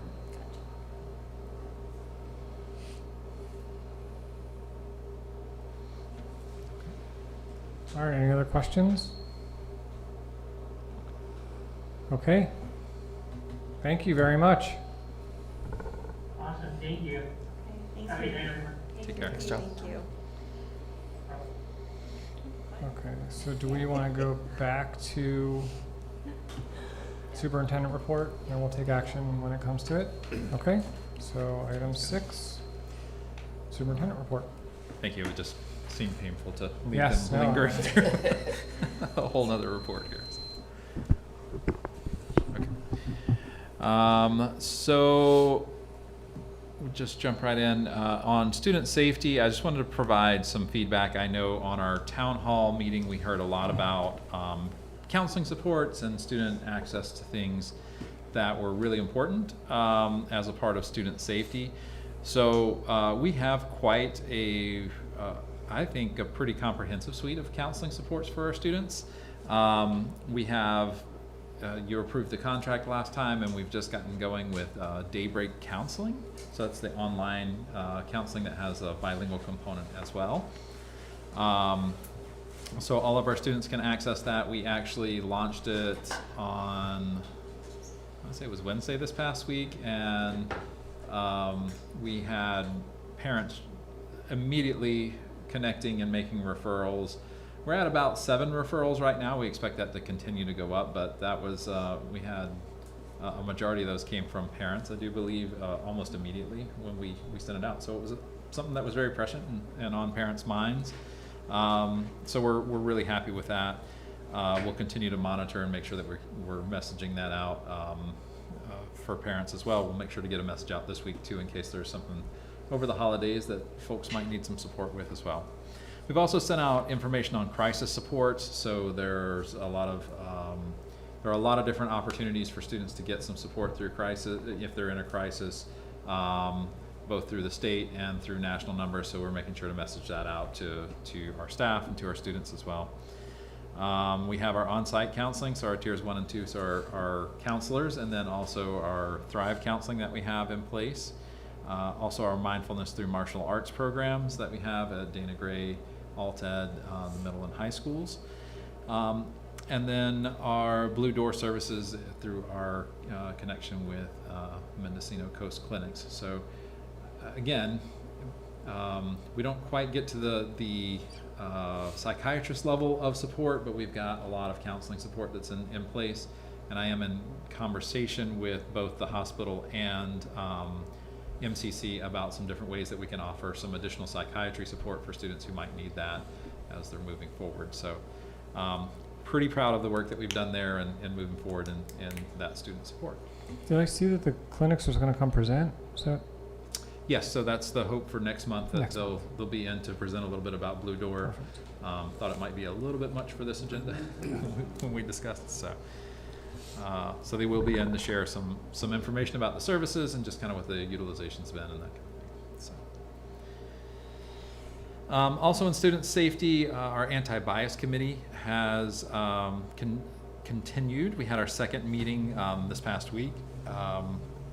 So it was really our second planning meeting. We're hoping to kind of get going with a little bit more normal structure starting next month and moving forward. So for our next meeting, we do want to invite some additional participants, including some students. So we're trying to work out what that will look like, because number one, we don't necessarily want to keep students out of class for 2 hours for the meetings, nor is it necessarily beneficial for them to be a part of the entire meeting. So we're working out, a time for them to maybe come present on a particular idea, topic, that kind of thing, have the conversation, and then allow them to return to class if it's during the day, or if it's after school, just allow them to get on to many of the other things that our students are doing after school. And then really the hope with this, why we're spending so much time in this planning portion of things, is to make sure that it's an ongoing committee that can just continue to function for years in the future, regardless of who's sitting in what seats or that kind of thing, because I think it will always be a good thing to take some time to look at and figure out where we can really support all of our students in a more positive way. The purpose of this, we have shared with all the participants, would be to provide some advisory feedback to both the board and our administration, and specifically around our policy and district practices, so that they can analyze those, also help us understand what we may not be able to see from some of the leadership positions moving forward. On continuing student safety, some of the different things that we've been doing through our safety committee and through other things, we did send out a survey to our middle school students. Have picked it up last week. I'm trying to get some high school to pick it up this week, but it may be the week that we come back that will get them to answer. Just a on thought exchange that we approved last time around. We sent out a survey and exchange on just asking about student safety and what they thought could improve student safety on site. I will say a lot of our middle school students responded with something about cell phones. That was kind of the big but then if we move beyond that, there were actually some reasonable suggestions, from bringing the SRO program back or security on campus. There were some downright funny ones that I probably can't share in a public meeting, but I did share with administration just because they were dealing with the bathroom, but it was kind of funny from a middle school perspective around some of these things. So I honestly think this tool gets real feedback. So I you know, as tested by middle school students, we got some real honest feedback, and I really appreciated that candidness that we have from our students on this particular thing. I think also, as evidenced by our earthquake a couple of weeks ago, our safety communications we're putting into some more effective communications. That way we had communication out pretty quickly after the earthquake, and then continued to update as was relevant through the event there, and have gotten pretty good feedback about that process, and that's really what we're looking for in any emergency situation, is that we will send out, if it's an ongoing type situation, send out an update about every 10 minutes or so throughout the event, just so folks, even if the update is there's not really anything to update, but hey, we're keeping you in the loop, and here's the next update coming in 10 minutes. So I feel pretty good about those communications, and we'll continue to refine the messaging, and got some canned messages that are in place right now within our system that we can pull down in a hurry if we need to, and make the quick modifications and send them out. And we'll continue to develop those out as well. Continue to work on our safety plan updates. You know, we haven't made as much progress this month, just because I know Captain O'Neill has been very busy, so he and I haven't had a chance to connect. We had the intention of having our district office staff do a tabletop exercise with him. That will actually be next month that we will do that. So we're hoping to be able to get some really good feedback for our district office staff as kind of the folks who will be in charge of communications and keeping things moving forward. I think that's really where that tabletop exercise is going to focus. As alluded to earlier, our earthquake response, I think, was very good across the district. I was very happy with reports that I saw and getting out to sites pretty quickly.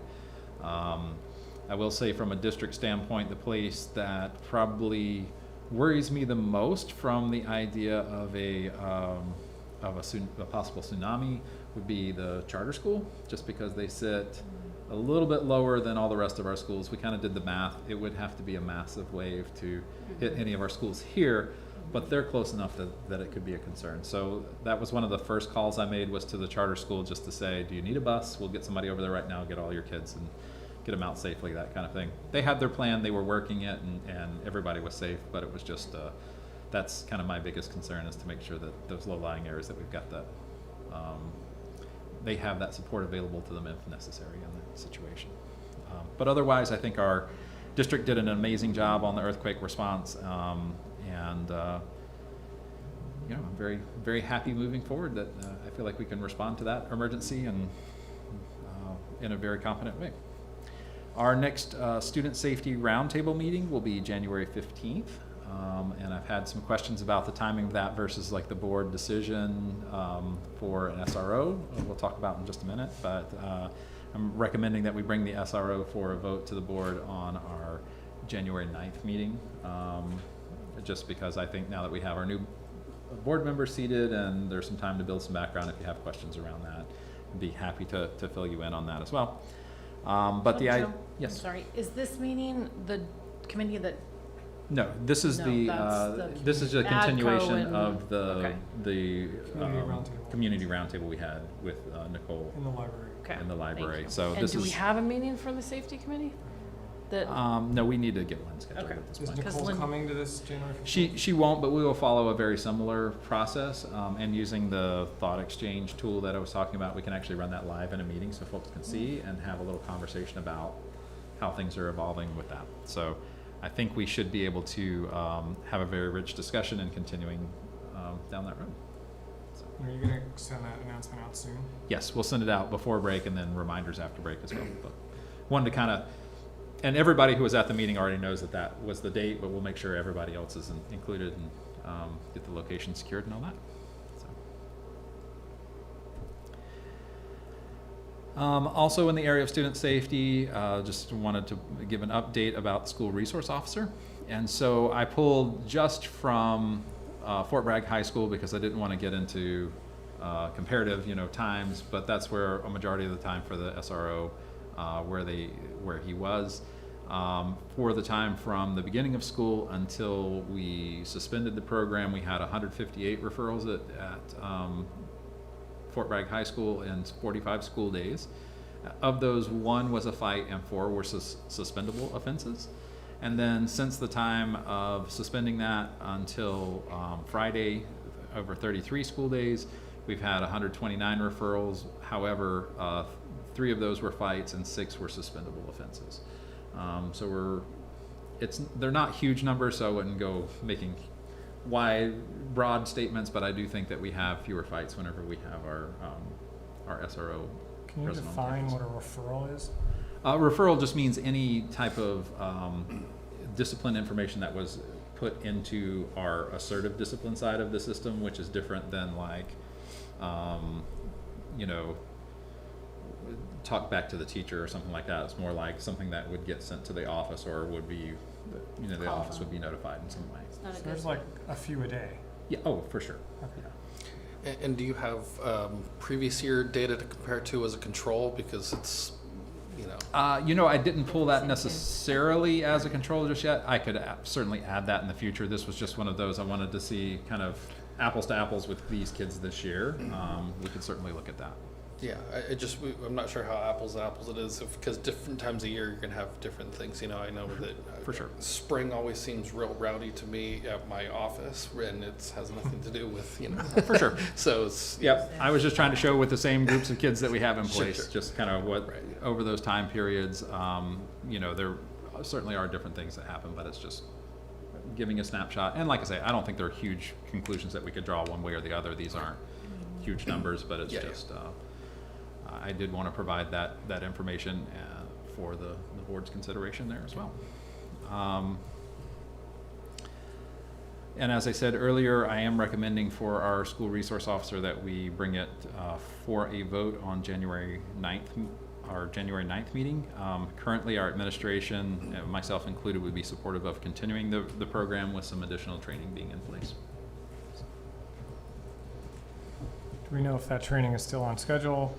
Yes, we kept the things scheduled. I think the one that we had anticipated at the beginning of this month or the end of last month had to be canceled, not because of any issue that was in our control. It was just that there were no personnel, like they had personnel shortages, just like what we're facing, and couldn't send the person, the officer there.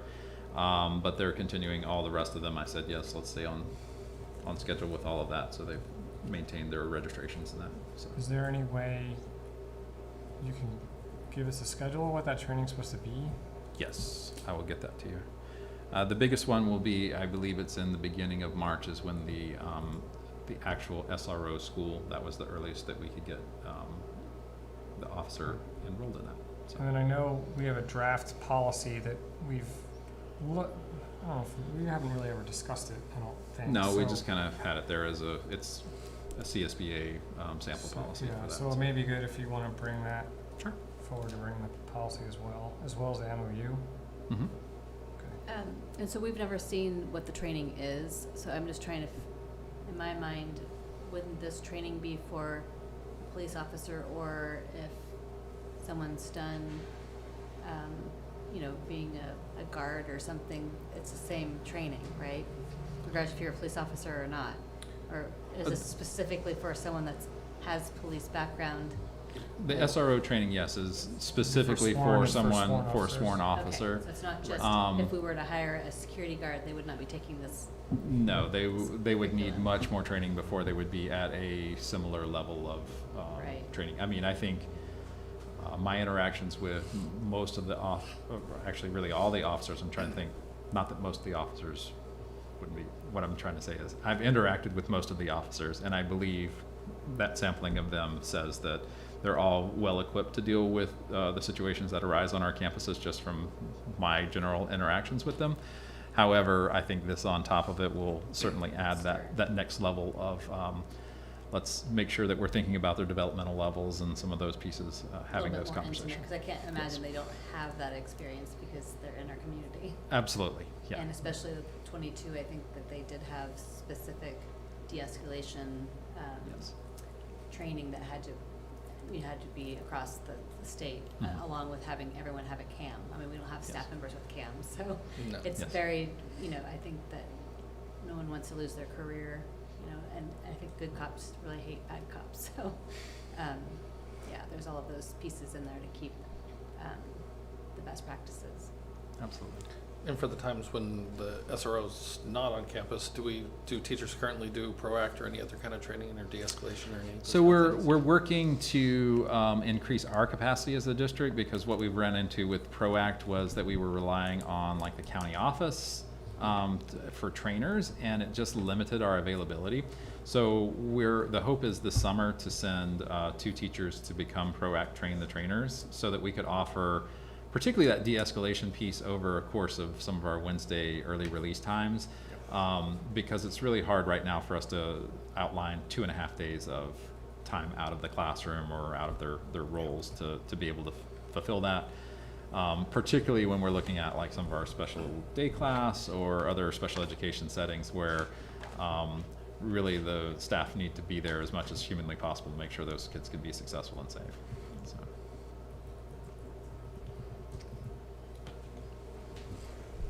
Any other questions about student safety SRO program? Okay, I'll keep on with my report. The other stuff is a little more brief here. I just wanted to touch base on our local control and accountability plan process, so the LCAP process. So we have our public input meetings. On the next slide I actually have the dates. Will be in February 2025. So those are our open meetings where anyone with community or parent are welcome to come provide input. We also schedule site level input meetings, and those include site councils and parents clubs and just any opportunity that we have to kind of interact with a different,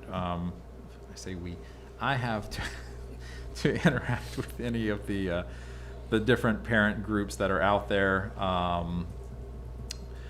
also will have our mid-year review with Board of Trustees for our February meeting, so you'll see that come through as well.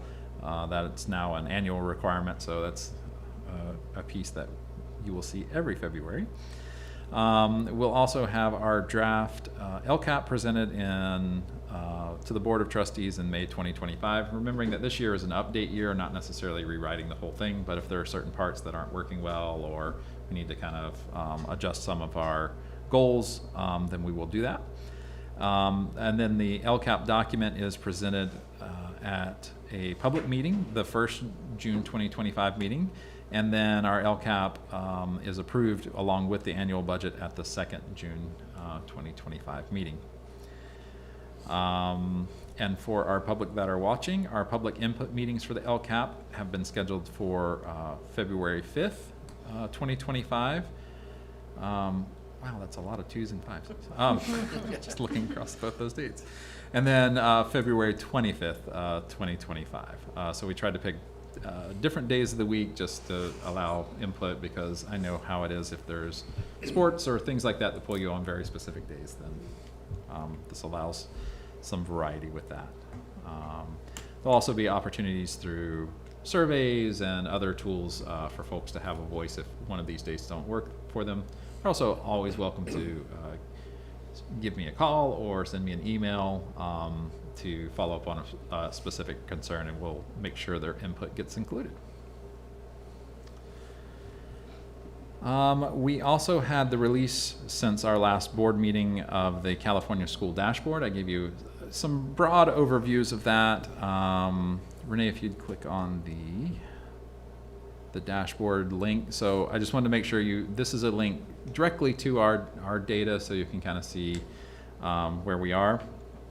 You can see the areas that are green, suspension rate in college and career. We're making growth in those areas and moving forward positively.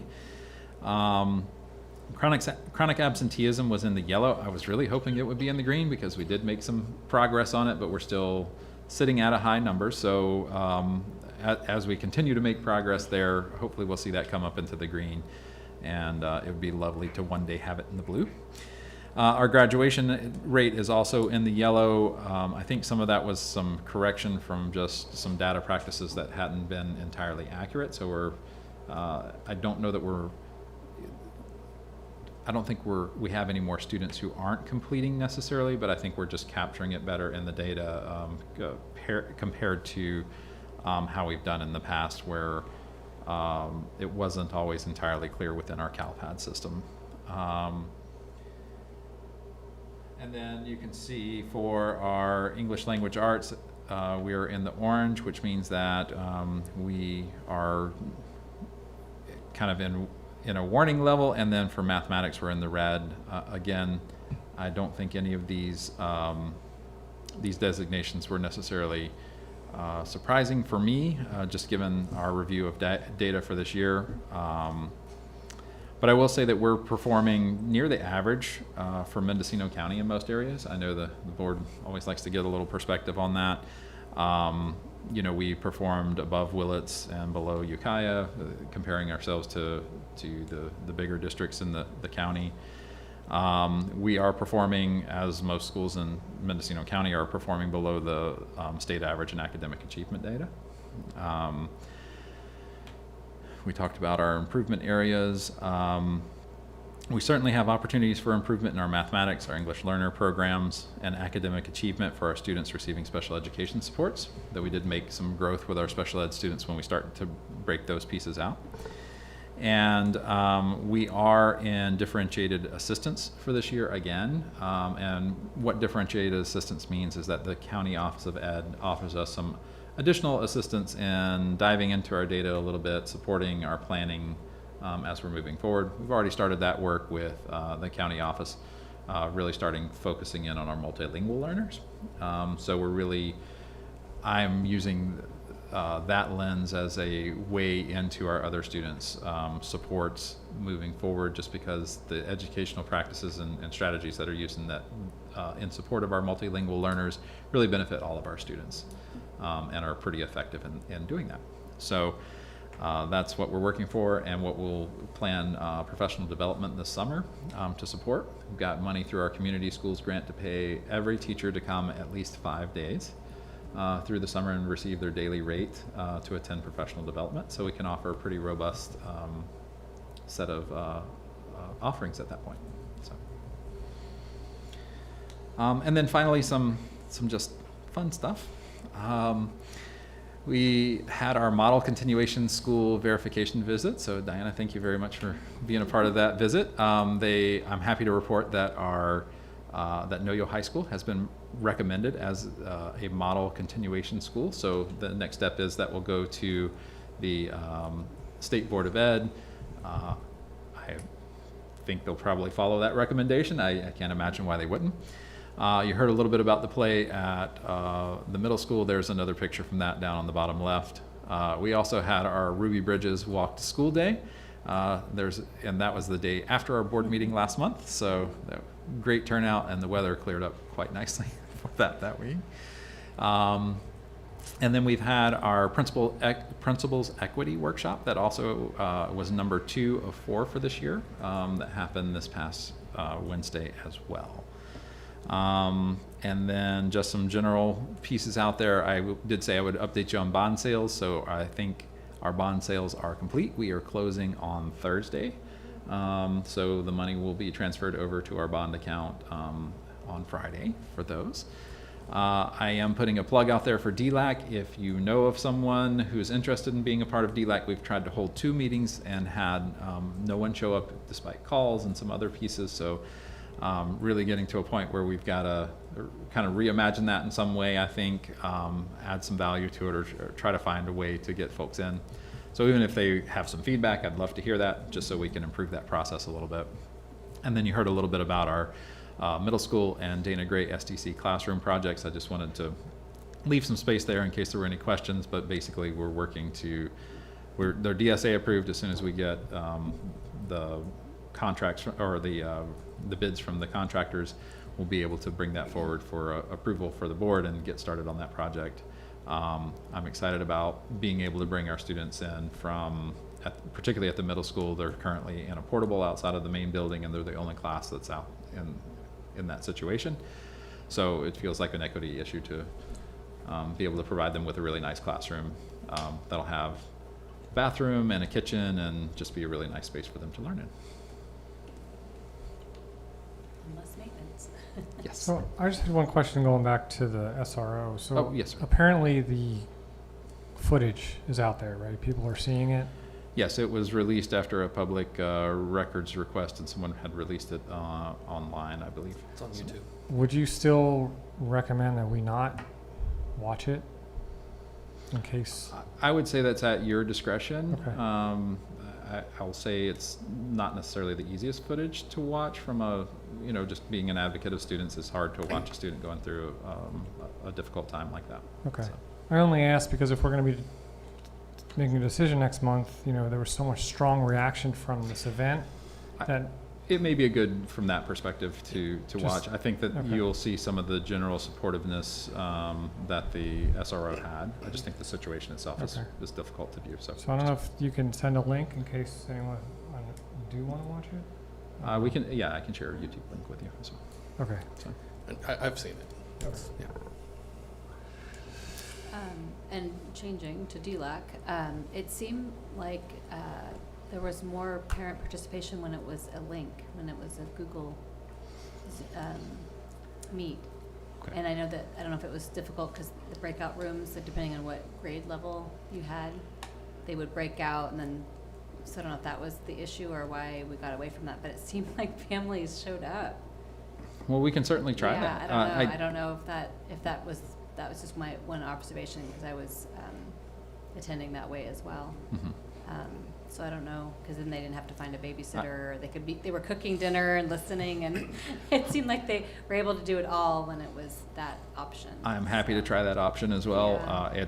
We're not being successful where we are, so I think or just doing both, like maybe phasing in that link. we could do kind of a hybrid. And just see if Yeah. people, I don't know, I was really, because I had gone, this was obviously before the pandemic, it was always hard to get people to break away from family time. Mhm. And then during COVID, they were showing up on computers, so, Yeah. I don't know, it's worth a try. Okay, certainly. And we can certainly have our bilingual family liaisons are really good about calling. Getting emails, yeah. Many of our families who have attended DLAC in the past, just to make sure that they know about meetings and maybe get some feedback about whether that would make more sense. So I'll put that in their sphere so they can start asking that question as they're having interactions. So, And who is in charge of the DLAC committee? so right now it's Tina Krenov. So. Okay, anything else for superintendent report? Okay, moving on to item 12, the approval of agenda consent items. Generally, we have the vice president, Kathy, read the list, and then I'll ask if anyone wants to pull anything or has any questions, if you wouldn't mind. Okay. So the warrants are dated, I have to click through each one, November 1st through the 30th. Minutes were for November 14th, October 17th, and October 24th. There's 3 personal action forms, 1 contract, and several attendance for the superintendent for workshops.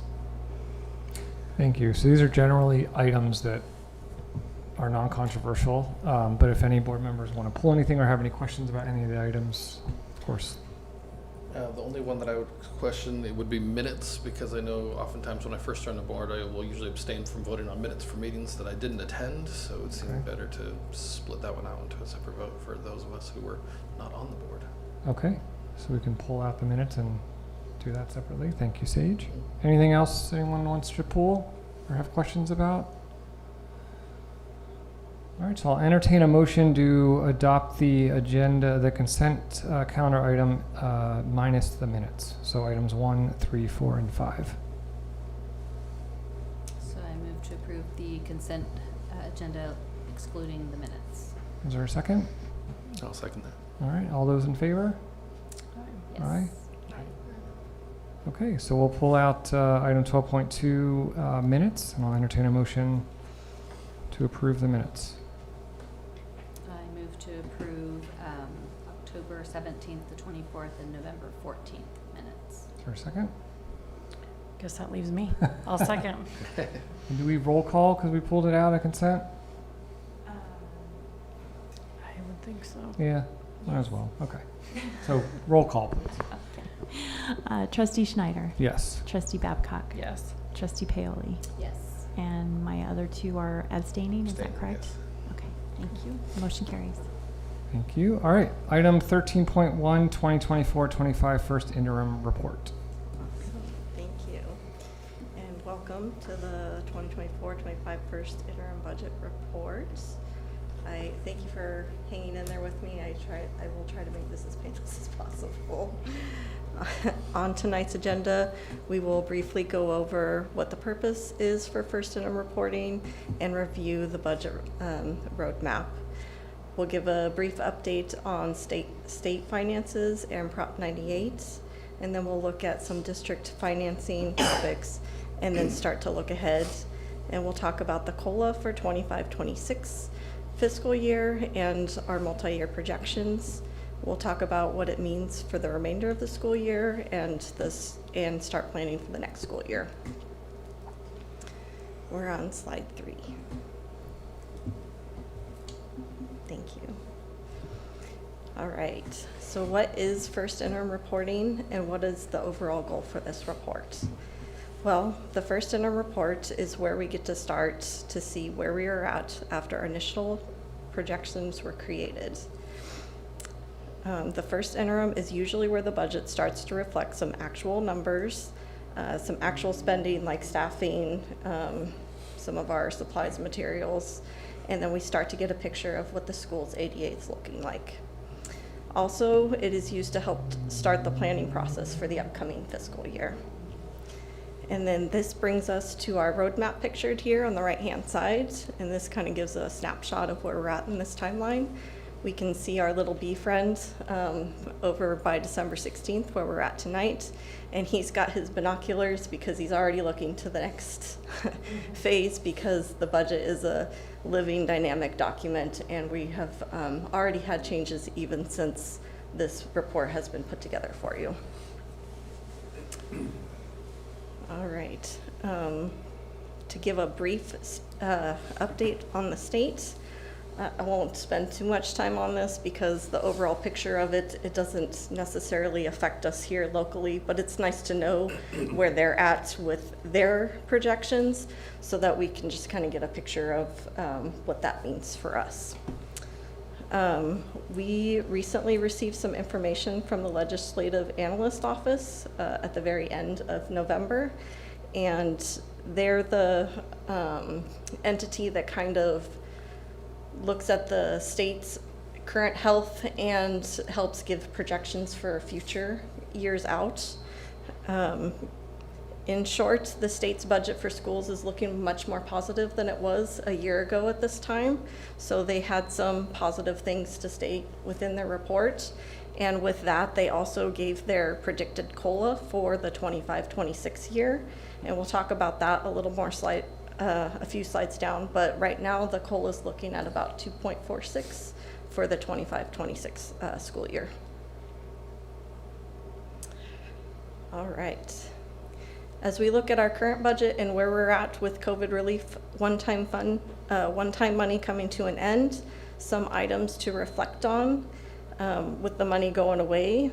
The last couple of years during COVID, schools received a lot of one-time dollars to help support students during the pandemic. Those one-time dollars are now done, have been finalized, and those dollars were spent early this school year on things like Chromebooks for our students. We needed to spend those one-time monies by September 30th, and I'm happy to report that we fully maximized and spent all of those dollars to help support our students here. As we look at our current position control, the district is lacking some positions here, primarily in special education and a little bit in general education too. This is not due to the lack of having available positions.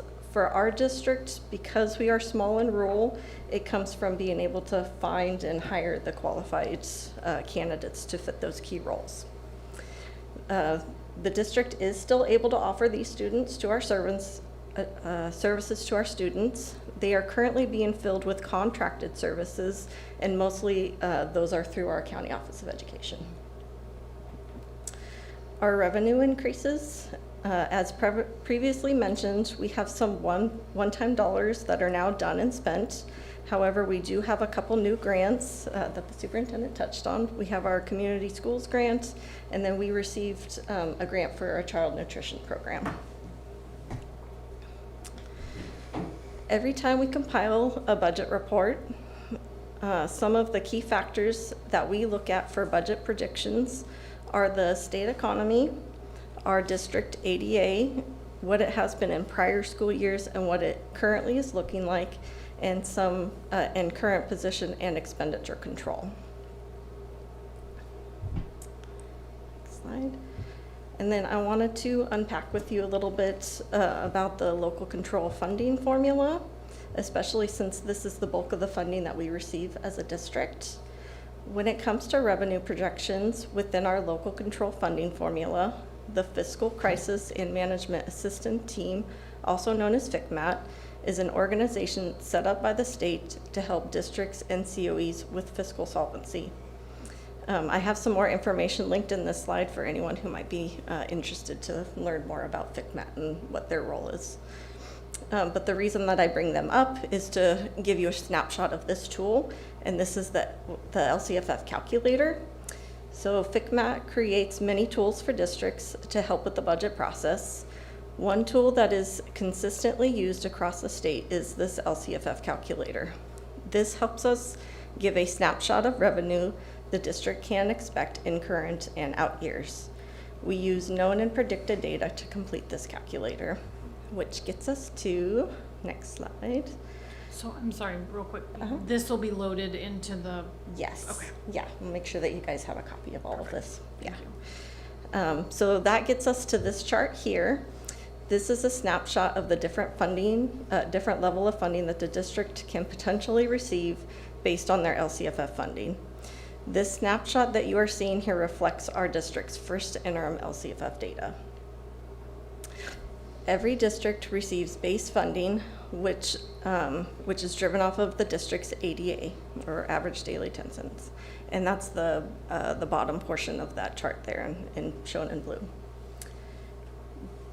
Districts that have a high population of English learners, low income, or foster youth also receive funding that we call supplemental and concentration. And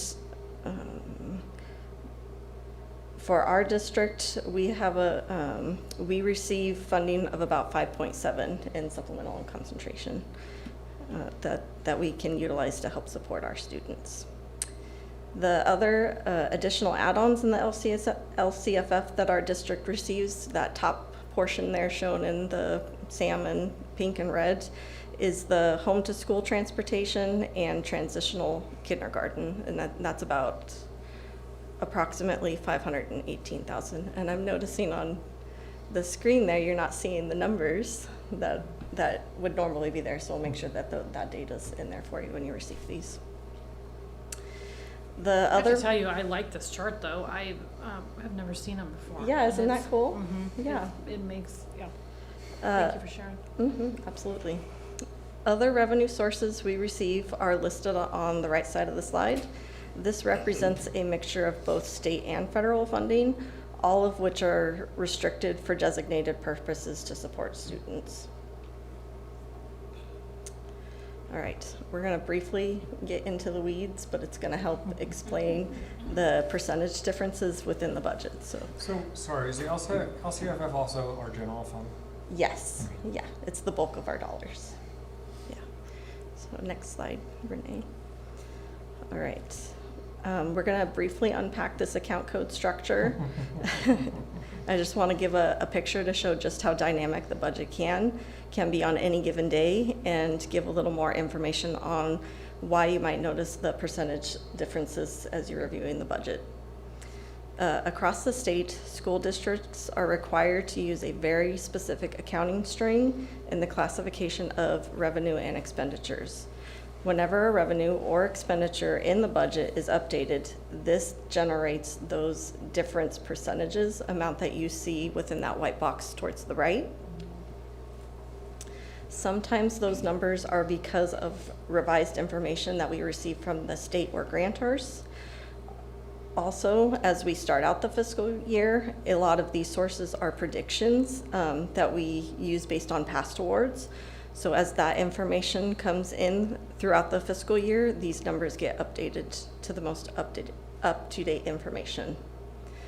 Sometimes numbers can be changed because we received new or updated information about where something should be coded. So this in turn can affect where the money was sitting and then where the money lands in its new spot in the budget.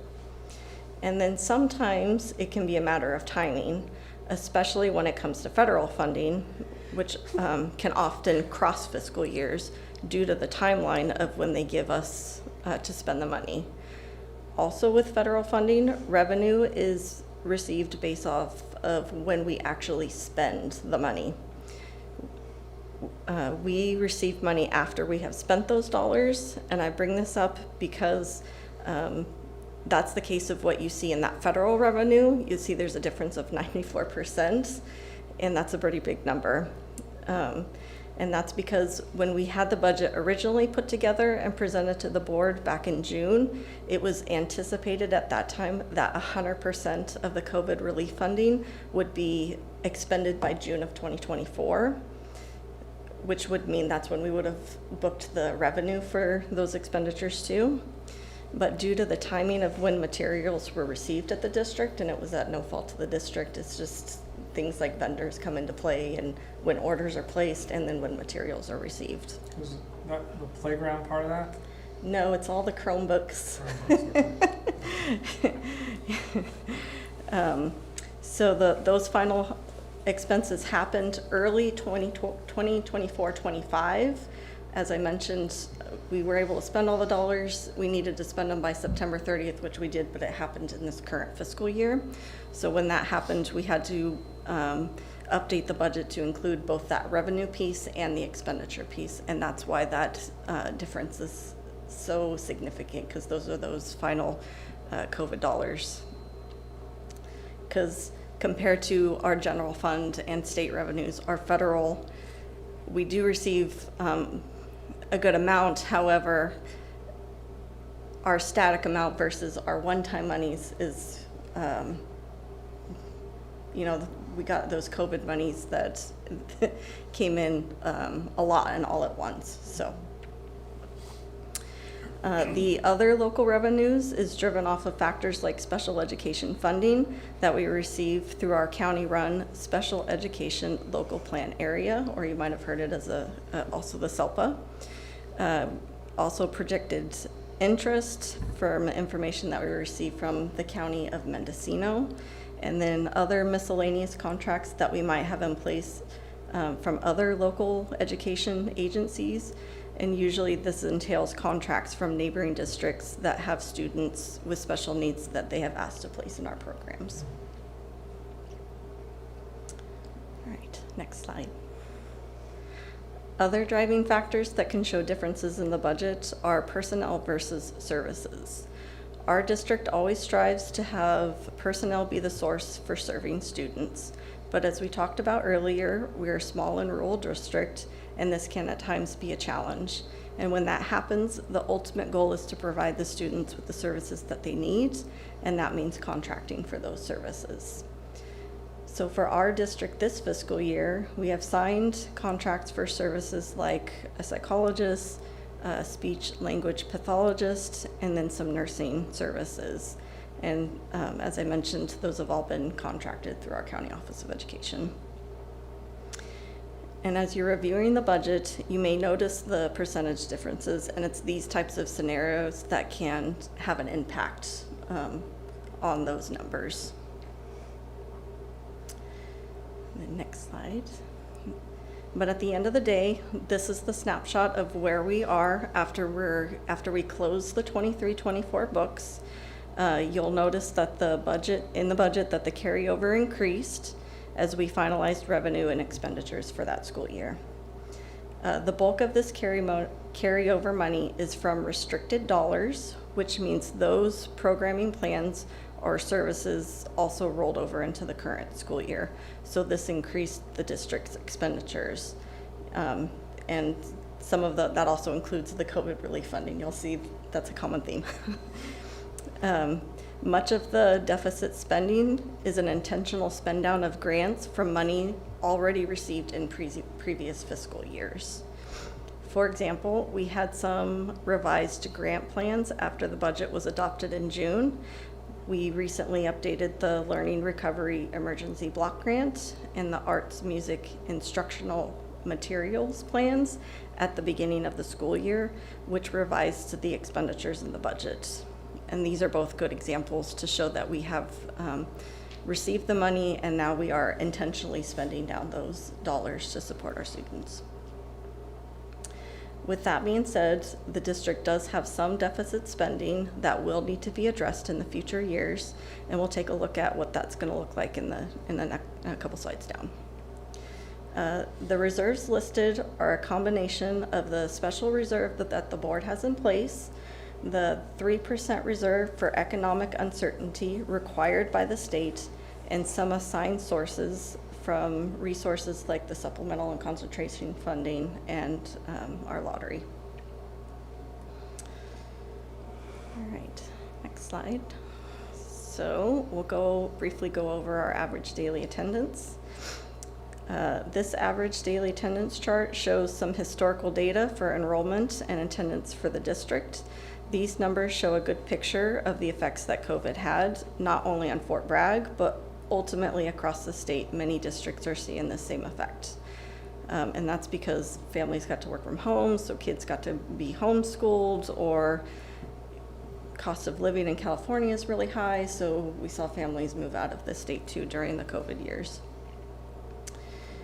And you'll notice in this graph, 2 lines reflecting ADA.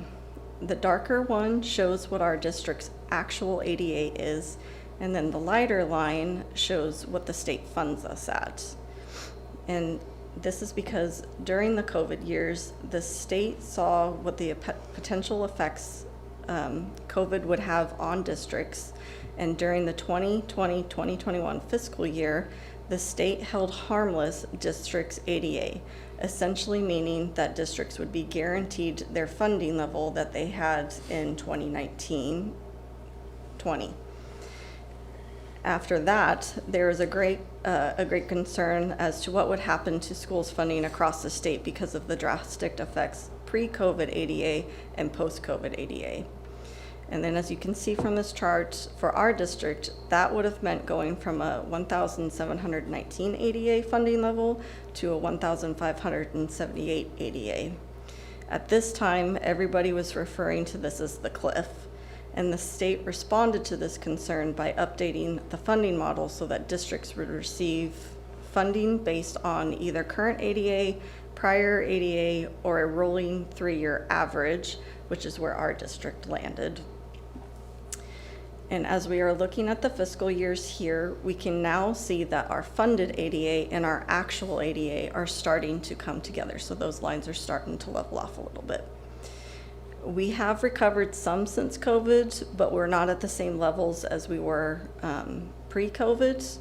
And thankfully, due to the one-time funding from state and federal and the COLAs that have taken place in the past couple of years, our overall funding levels haven't really changed. And you can see that in the blue bars behind the lines. But that also means when we do talk about the COLA, moving forward, the district isn't necessarily seeing an increase in revenue. Okay, and that brings us to, we'll now start to look ahead and see what this means as we start talking about the budget for the 25-26 fiscal year. We're going to look at 2 slides of COLA. The COLA is going to be a common topic of conversation throughout the state in the next couple months. And these projections will probably change a few times, although they probably won't be quite as drastic as they were a year ago at this time because of the state's economy improving a little bit. But I wanted to show you this information because we can see that the COLA has already changed now from what it was in July of 2024.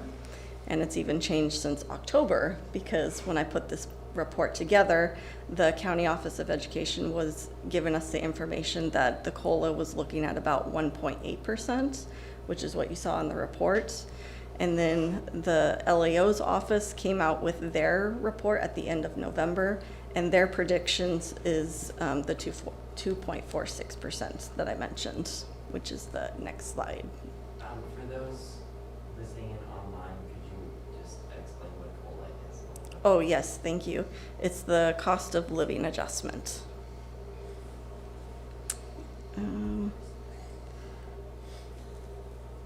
It's the percentage, increased percentage of what the district receives per student year over year, right? For these funds. Well, kind of. So schools COLA is a little bit different. So we kind of have our own cost of living adjustment because they look at the cost of the overall operations of schools. So it's not just salaries and benefits, but it's also overhead charges. So our, PG&E costs and gas and all of those other fun stuff. So there's a fancy calculation that is done at the state level, and then they come up with what the school's cost of living adjustment is going to be.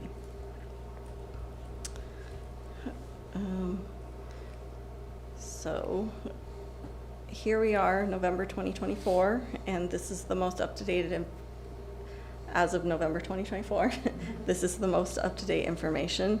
The governor's gonna release his budget proposal in January, so we'll see where those numbers land, and then, as I mentioned, they'll probably change a few times between now and June.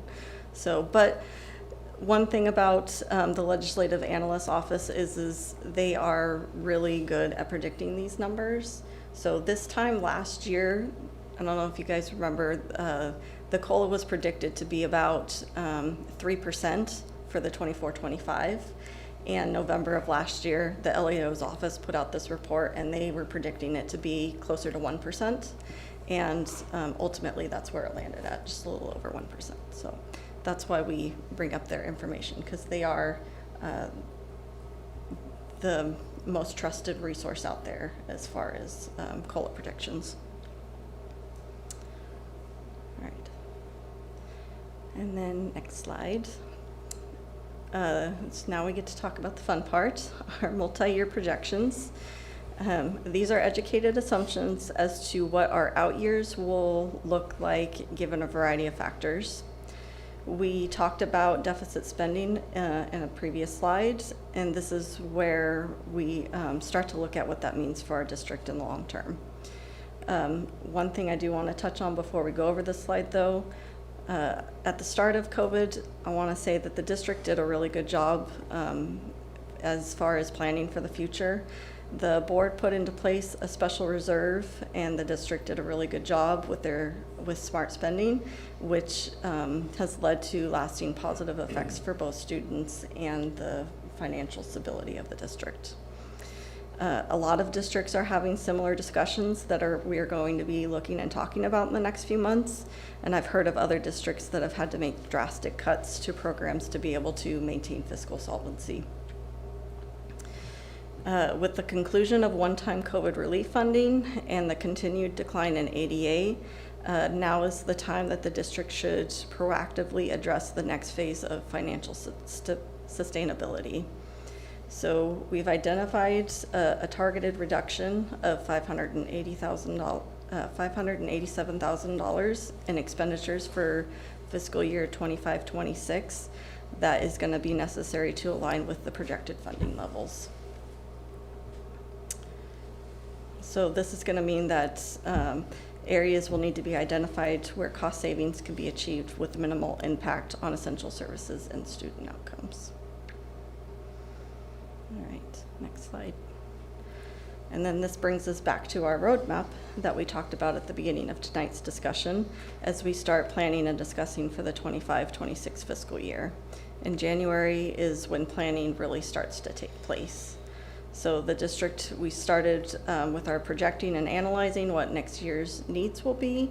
As I mentioned, the governor's budget is released in January, and the COLA is proposed. March is the deadline for any notifications that may be necessary for both classified and certificated staff. In May, the governor's budget budget revision is released, COLA is reproposed, and then the legislative negotiations begin. And then depending on when those are finalized, they can either become a part of the enacted budget, or you can also see them come out as trailer bills after the fact. And then in June is when final budget is approved by the district, and this usually happens prior to the passage of state budget because of timing. All right, next slide. And then as we start to talk about our timeline and process for building the budget for 25-26, some things that we will do is we'll build the budget from zero, and essentially what this helps us do is this process will ensure that our dollars are being maximized in all of the areas that that are needed for the school year and at the start of the school year as kids are starting to come back. It also forces us to review those key factors that we spoke about earlier, and we'll review position control, especially since this is the largest expense in the budget. We'll look at staffing ratios and ensure that we have the correct amount of staff for the size of the district and services offered. We will reevaluate the items and services purchased to see what can either be postponed or paid for with other more restricted dollars. And then for reserves, as I mentioned, the board has set a commitment to maintain reserve funds to weather any potential economic downturn and allow the administration and school board to make sound decisions rather than quick snap decisions. So overall, what does this mean? We find ourselves in a pretty good place as we head into first interim for 24-25. And then gives us a good picture as to where we need to start looking for 25-26. And that brings us to the conclusion of tonight. Thank you very much. Do you have any questions? Any comments or questions at the moment? I have to say I'm a little sus, as kids say, about about the COLAs being. I mean, we're going from 1 to I look at that and think, right. Yeah. I mean, I know that's what the people are saying, but I just feel like it. It's too big of a swing for me to. Yeah. Comfortably count on now. So. And that's fair. That's when we put together the budget, the COLA that I used was the more conservative, the 1.8, because that was the information being shared. But historically speaking, the Legislative Analyst Office is pretty accurate in their predictions. So, but the next, especially few weeks, we'll be telling on some more information on that. And will some of the grant money that we were awarded kind of offset some of those one-time monies that for services that we were providing under maybe the supplemental concentration? So maybe that $500,000 number won't really be as bad, or that's kind of calculating in your mind. Those might be, trying to be efficient with the. There might be able to be some offset with the oncoming grants that we have. Right now, that's the targeted amount. But as we start looking at, especially the community schools grant, there is opportunity for maybe shifting some of those programs into that grant. So I guess there's no way to prevent this. I mean, we tried all these years to say, hey, let's start, moving the stuff around a little bit. But here it is, a big number. Well, and you never know what potential new categorical funding might come out from the governor's budget. It's not sounding like there will be a ton right now, just because he's prioritized schools, especially the last few years. So there's pressures coming from other departments as to what about us? Right, we're just one piece of the budget. Yeah.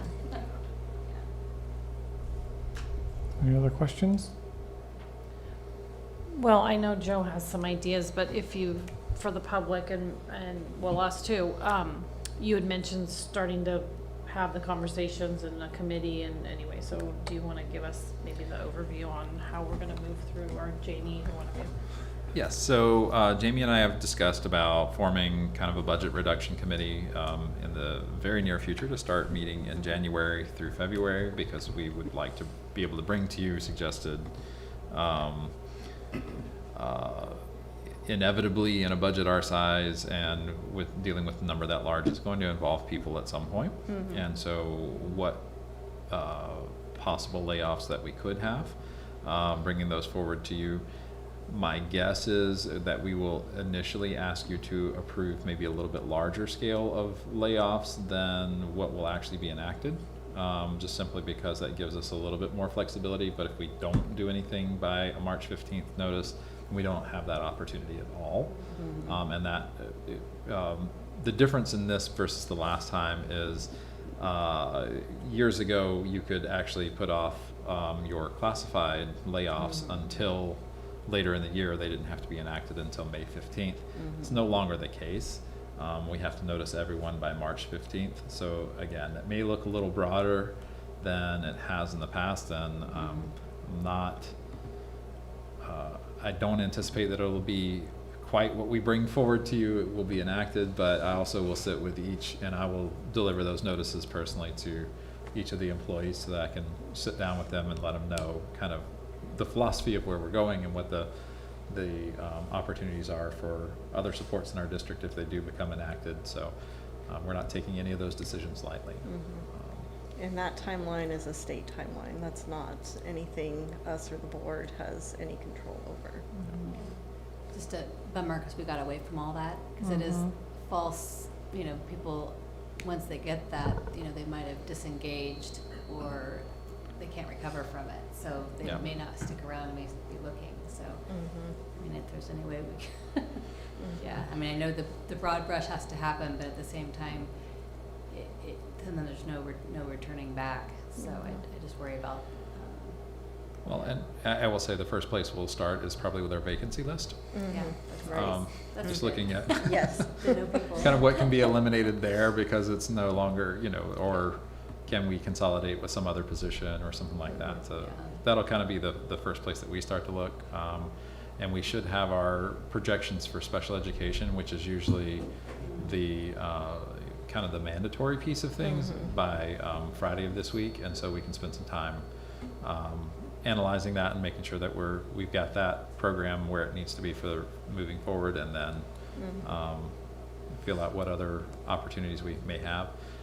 We may also need to look at opportunities like, as strange as it sound, adding job descriptions, because we do not have a job description necessarily for a noon duty or a yard supervision personnel, which may be a solution if we have to cut, say, an aide position, but at 6 hours in benefits, and cut back to a 2-hour-a-day yard supervision type position. That we might have a different type of person who wants to fill in because their schedule allows for that, whereas it may not allow for another type of like full day employment at that point. So having some of those conversations with folks as we move forward too, and like I say, the unions are aware, and I'll meet with them again this week to reiterate kind of where our position is as a district. So. Okay, any other questions?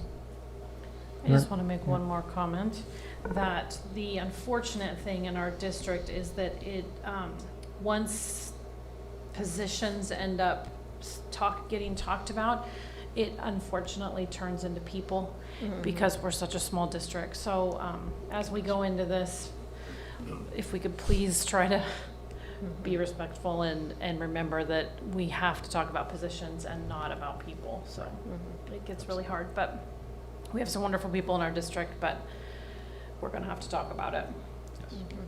Thank you for that reminder. Is there any public comment? There's no public comment. Okay, unless there are any questions, I'll entertain a motion. I move to approve the 24-25 first interim report. Is there a second? I'll second. All right, roll call, please. Trustee Paoli?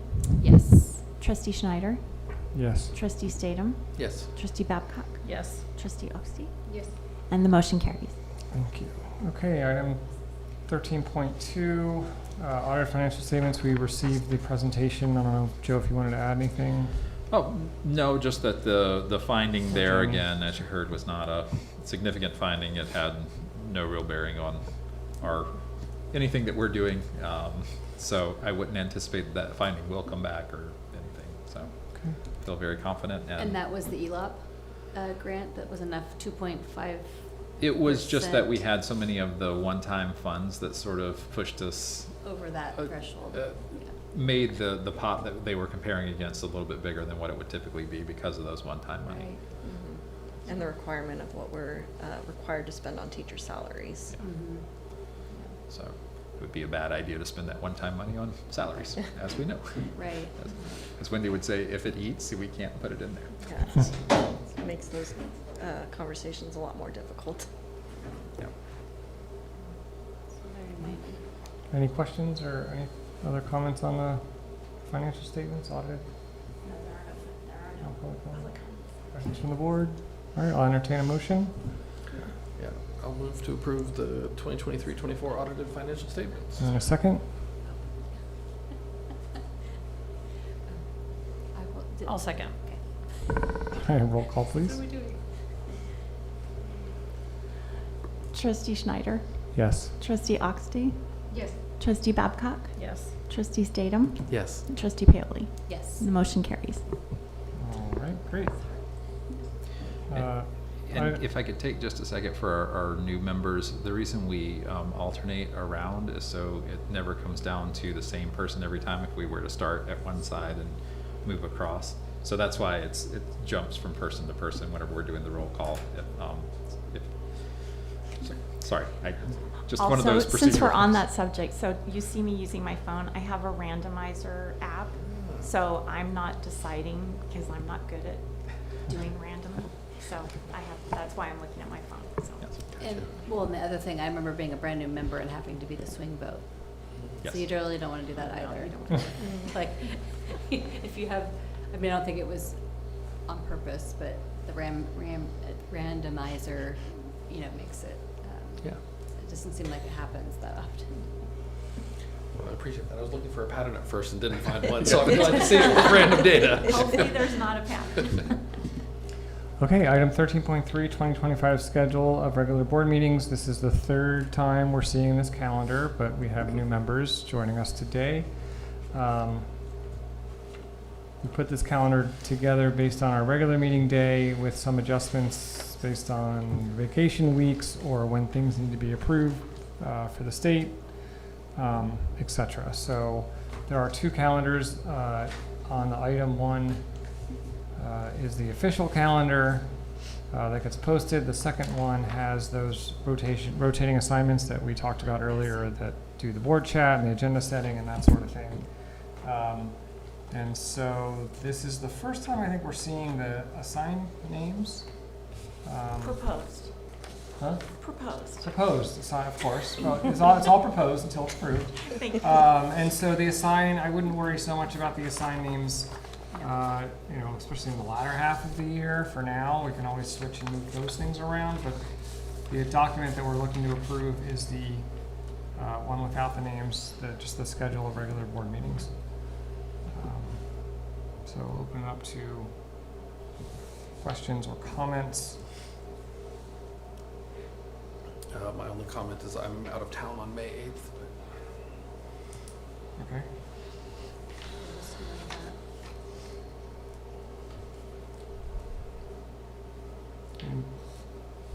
Anything else?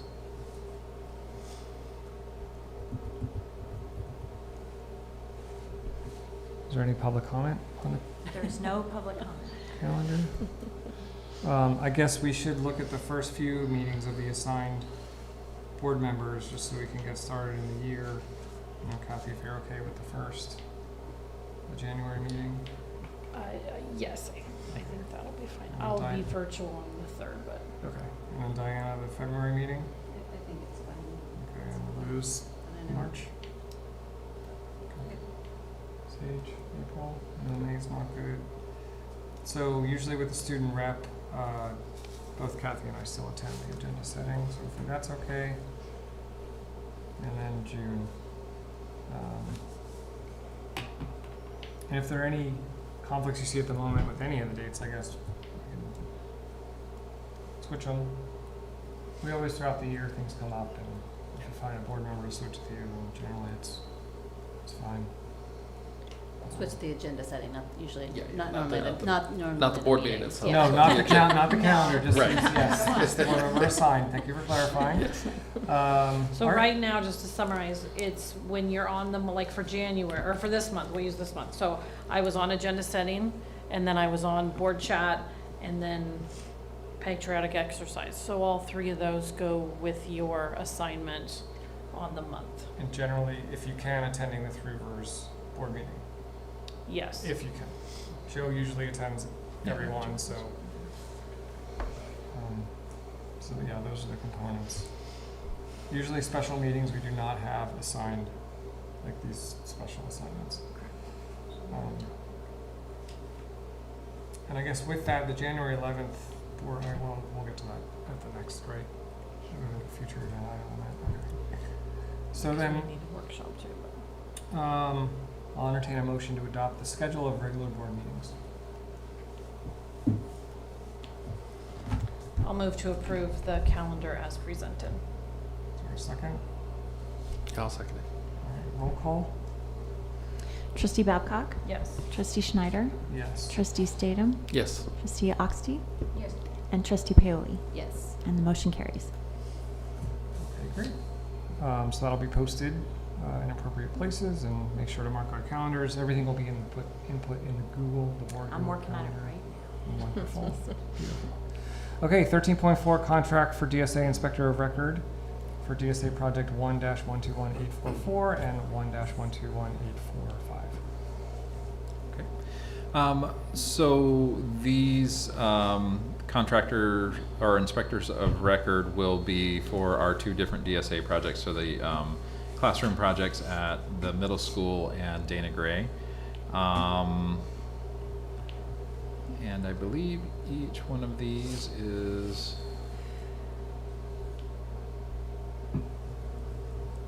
for a different phase of the project here. So so I would recommend approval of them both at this point. So one of them does one phase and one does the other? Is that what They're inspectors of record for different pieces of the DSA work. So some of it's structural and some of it's fire, life safety, that kind of thing. So these aren't like competing bids, these are. They're not competing bids, no. The way they're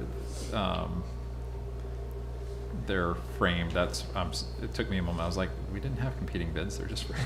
Right. Yeah, I was thinking, well, I want to go with the one that's only 700. Yeah. Exactly, right.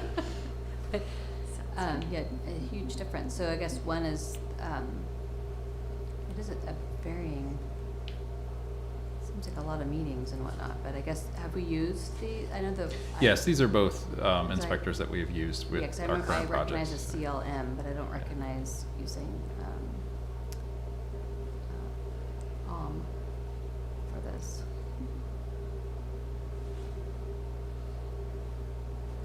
And I wish we had Don here because he was the one.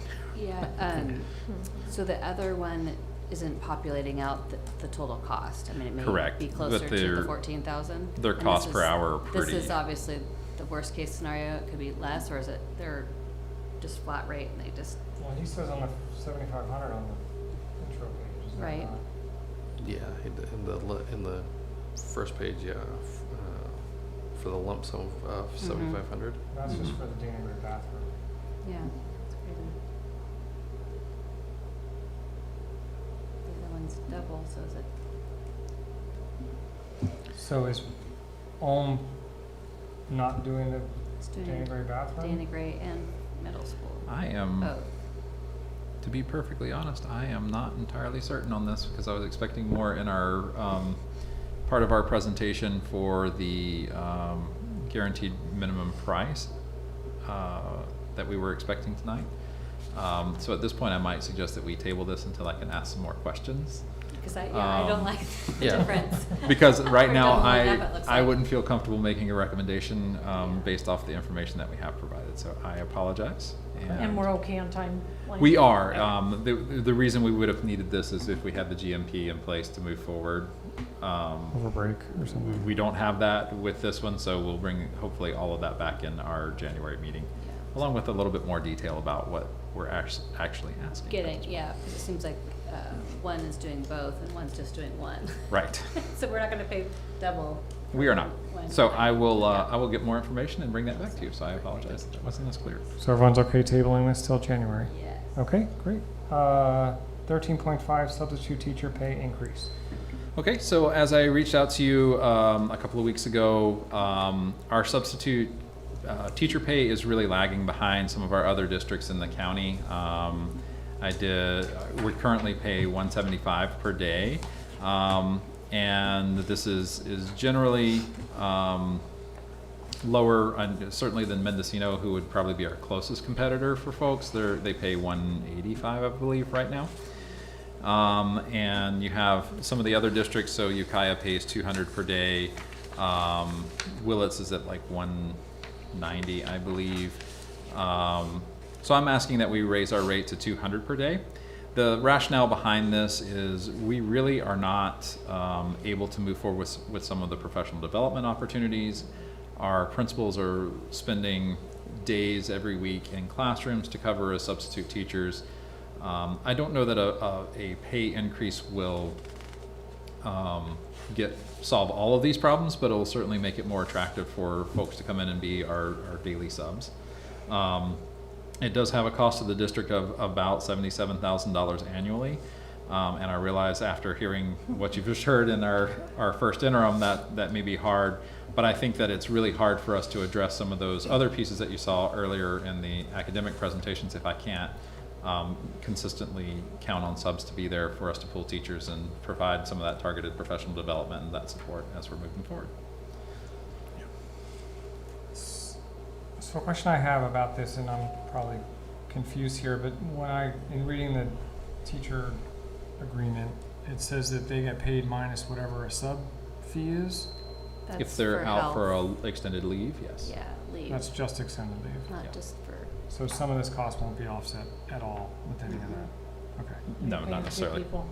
Yeah, it depends on what available leaves they Yeah, have. which, I had a budget question. I was shocked at the amount that's getting, it just seems like a big increase of needing subs. And I was just wondering, like, what is going on, you know? Because I know we have not a lot of control over doctor appointments and whatnot. So is it just that? But then people need to realize that, I know, part of the contract too, if you don't use your sick days, people may want to use their sick days, but we don't want anyone going to work sick or if they need to take care of themselves. But it does work towards your retirement, so it's good to keep those, so hopefully people realize that, because it has to be more work for everyone to leave, so I feel like it must be necessary, but it is a good reminder to find out why it's such a huge increase. Yeah. And one of the things I will point out is I think it was just called out in our first interim budget what the sub estimate is for the year. It was actually based on what our total was for last year when Jamie and I were taking a deeper look at it. So it just wasn't called out in previous budgets. So it's the same. It's the same. Okay, it looked a little bit, yeah. I mean, it seems like awfully a lot of money, so I understand your perspective there. But it's not any higher than it has been. It's just what it takes to make healthy staff. Yes, and it could change, but we also have had some probably more extended leaves this year due to some more involved medical needs and that sort of thing than we've had in the past couple of years. But that number's in that because I felt like that I was thinking it was all 100%, meaning I'm sick or I have a doctor appointment. No, it because includes. To me, those other numbers would be offset, so that number is including everything. So that's not that drastic. Because I was thinking if it was just sick. But don't ask, don't tell days count too, so it's not just people going. Right, it's also no-tell days. It's just But you only have 2 of the, or not, it's not like. I don't, There's a cap? In the classified service, there's 2 days, I believe they have. Yeah, it's like there's a cap to that, so but it's good to know it's also, because extended leaves, that's life. Mhm. And then, but it's offset a little bit, so that's not really a true number in my mind, but. Right. Of Yeah, it's- 100% of just like, It's hard to start parsing out even further Yeah, in our yeah, system I wouldn't want kinda that, where but yeah. I was just, yeah. Well, I'm, worried about that. I'll wait till we're discussing more budget issues. Certainly, but we are, as a part of this discussion with some of the principals, I've had principals reaching out and asking our business department to see some from our, now that we're using Frontline, we have a little bit more data that we can show, like what are the absence patterns and kind of who are specific employees who might be missing more or less, so that they can kind of start to get some data and sit down maybe through evaluation or through some of those other pieces and say, is there something that we can do about some of these attendance patterns and that kind of thing on the employee part of things as well, if there are ways that they can support as the administrator to make it more effective, you know, those kind of, having some of those more targeted conversations around attendance, because I think it's definitely a concern in that we have some staff who are amazing and are here every single day, and then we also have some staff who would be on our chronic absenteeism list if they were our students. So, and this 2,500 number. This is days, right? 2,500 days when we're looking at units at the top. I'm sorry. What? On the chart of, you have this. Oh yes. Yeah. Yeah. So to get, I'm sorry, it's not printed out on this sheet. I was looking at some other stuff. So it's to get from $200 to the differential. I mean, that's the total number of sick days that we're accounting for here is 2,500 days. It's not on this printout. It's in a hidden field. Sorry. Roughly, that's like yes. 13 full-time teachers. Yes. Yeah. And I guess I'll go ahead and since it's kind of popping up here, that I think as we're looking at having to cut 580, right? 587, yes. That I've been around the district a long time, and when I first started working here, you really didn't miss work unless it was I mean, I don't know how to say this any nicer, but anyway, you didn't really miss work unless you needed to go to you had to go get a doctor's appointment, or your kids were sick, or you were actually, sick. But now I feel like we've moved in, and I don't think it's just school districts, but we really are moving where vacations are not being planned during the week off, or they overflow into, school days, or, anyway, I just think that people, if we need to not cut people, that number, when you're paying two people to be in the same position, I think I look forward to that conversation being able to happen, that you could look at the targeted, and using data, because I think that could make a huge, it's people, right? We keep saying that that's where the most of our budget is. So if we can maybe just schedule things around school days, and then I don't even need to say this, but who is hurt from that, and that's the students, because who is the best person to be instructing them? It's their teacher. It's not the person that may roam around and supposed to be over here doing something and get pulled over here because they need to, they're supposed to be in a meeting, and anyway, I don't need to get on my soapbox, but I think that is a great conversation piece that could probably make a pretty big impact very quickly with missed days. And I'm not saying nobody comes to sick to school when they're, right. But then I also am sneezing all sad over the place, to know but- that, there's intervention teachers having to, take. Right, because then they're not pose, servicing and students. then they're either. not doing what they're able to do, so it's a snowball Yeah, effect. it But really if affects this- the whole system. But like so. you said, if this increases or decreases some of the problems, I mean, I don't know how, $25, but anyway, it's a start.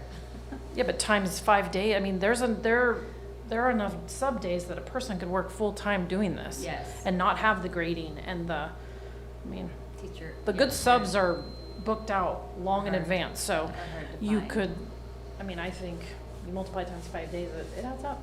So is there still a sub program to support? Because I know there are some subs that say, I won't do this site, that site, or this site. you know, is there Or the supports sites out don't there? want them. Right, well, so that we could help 'Cause there's not get good. subs back to those sites, like what is the barrier, why won't you go to school B? Well, and I think School that's, A? that's part of where we'll start to look also with some of the data from Frontline is Okay. to say, because we can actually go in and look at what folks' preferences are. Right. Is to start to reach out to them and say, okay, I noticed that you'll only work at this school. Yeah, Redwood, you won't do What's those. going on with, you know, like kind of why are you not considering other schools? Kind of making some of those kind of phone calls so that we can get some soft data on Mhm. where folks are and some anecdotal stuff about how we can improve that situation for our subs as a whole. Right. And then the other piece would be, and we don't have this comparative data, but I don't know where we could necessarily get it, but like when, you know, say they have two jobs that are competing for a day, what's making that decision? Mm. You know, is it Mhm. qualitative, or in this situation, I'm working on the assumption that it's quantitative, and so that the dollar amount may make that difference for them. Okay. So That is data that would be useful for you, though. it would be, The yes. qualitative. Yes, so we want to reach out and use some of our tools, and we can use some of like the thought exchange or some of those other pieces to kind of do some surveys with them, and they've got some stuff that's already kind of set up in their system that we could. Right, because there we could be use to support barriers that this. we could reduce, Yeah. knowing that. And how many hours is a substitute day? It is a 7.5 hour day like our 7.5. teachers. Yeah. Well, inclusive of the lunch, so 7 hours of paid time. Yeah.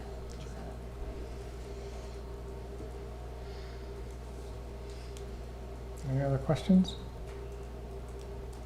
So this would be effective January 1st, Yes. so approximately $38,500 for this fiscal year? Approximately, yes. And then that was adding on to the 570 that we're gonna try to cut. So For next you year. Push that over 600, or really that puts, really, we gotta look at the whole year, so it's Yeah. pushing up to 650. Yeah. Welcome. Decisions we have to make, yes. Yeah. So again, this number doesn't affect the people, the staff on extended leaves. This doesn't affect their pay. I'm still trying to understand like how that. It will. Yeah, Take more it out of possibly their- could, yeah, it could take another $25 out of their check. So does this need to be like negotiated? It does No. not. This is a. I didn't think the- so. I The just- pay. Because is- it I meant affects what's their in the leave agreement pay. is, Yeah. what you're talking about in the agreement, it's like minus the cost. Well, the Right. cost is the Whatever cost. the We cost raise the is, cost on yeah. this side, their paycheck goes down. So does that include, I know that's probably a lot more analysis, but does this number include all those extended leaves and all the money that, Well, But the net would be the same. when folks are out on extended long-term leave, the pay that is docked from them goes more towards their daily rate, which is usually higher than this pay here. okay? So, so that was why I asked how many hours. So 175 divided by 7 is $25 an hour, and the new rate would be $28.57 an hour, just for some apples to apples, dollar per hour kind of. And I would say that our employees' daily rates have increased by a significant percentage over the years, and our sub rate hasn't. Yeah. So it's not necessarily been a proportionate increase. Mhm. in It that was a side. while ago that we did this. Yeah. I'm just trying to think if the 70, maybe it's less, but maybe not. Well, It and could- the- it and could power- be. Power of the people, right? It could be, maybe it'd be half, because everyone would be like, hey, I gotta be like, what's the next date that can go? Because it's not, Yeah. Yeah, these amounts are really, really hard to predict. Of 'Cause course. it's based on. Yeah. Yeah, I mean, so we looked at last year and what it could have potentially be, but it could also be when our teachers are seeing this, that there is a little more incentive to, I mean, there's some things you just can't control, and we all know that, but Yeah. there might be a little more incentive to come to. Okay. say, yeah, the second. And Diana, you're right. It's a lot of work to not be at school. Yeah, or you're not providing substance, and that's not good either. I mean, it is. And then if you even miss, just the- you just really have to go. You know, I got a call from the principal when there was a substitute, and the teacher has to pick that up when, you know, Yeah, so it's a lot of work. it's a lot. So maybe between this budget issue and getting more and quality subs, maybe it'll make the time there. Anyway. Any other comments or questions or any public comment? There's no public comment. Okay. I'm happy to make a motion.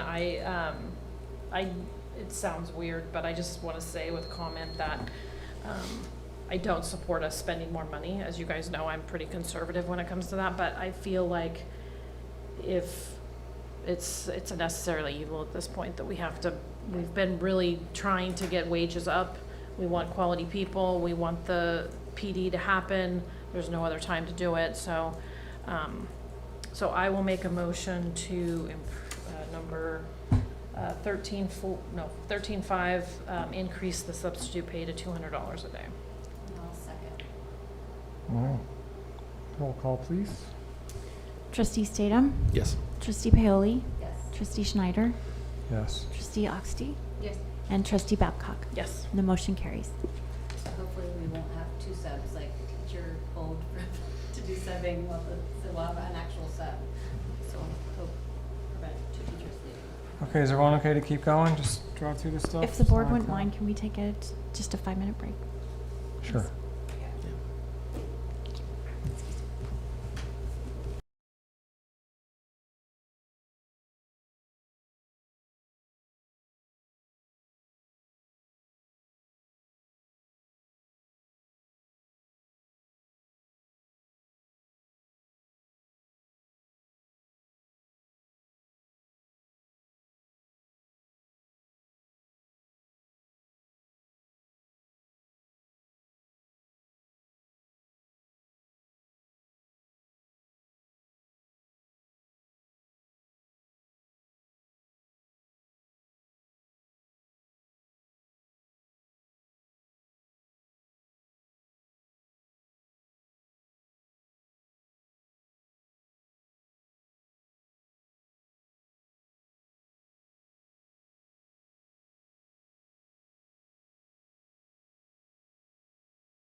So 14.1 is the Board of Trustees governance calendar.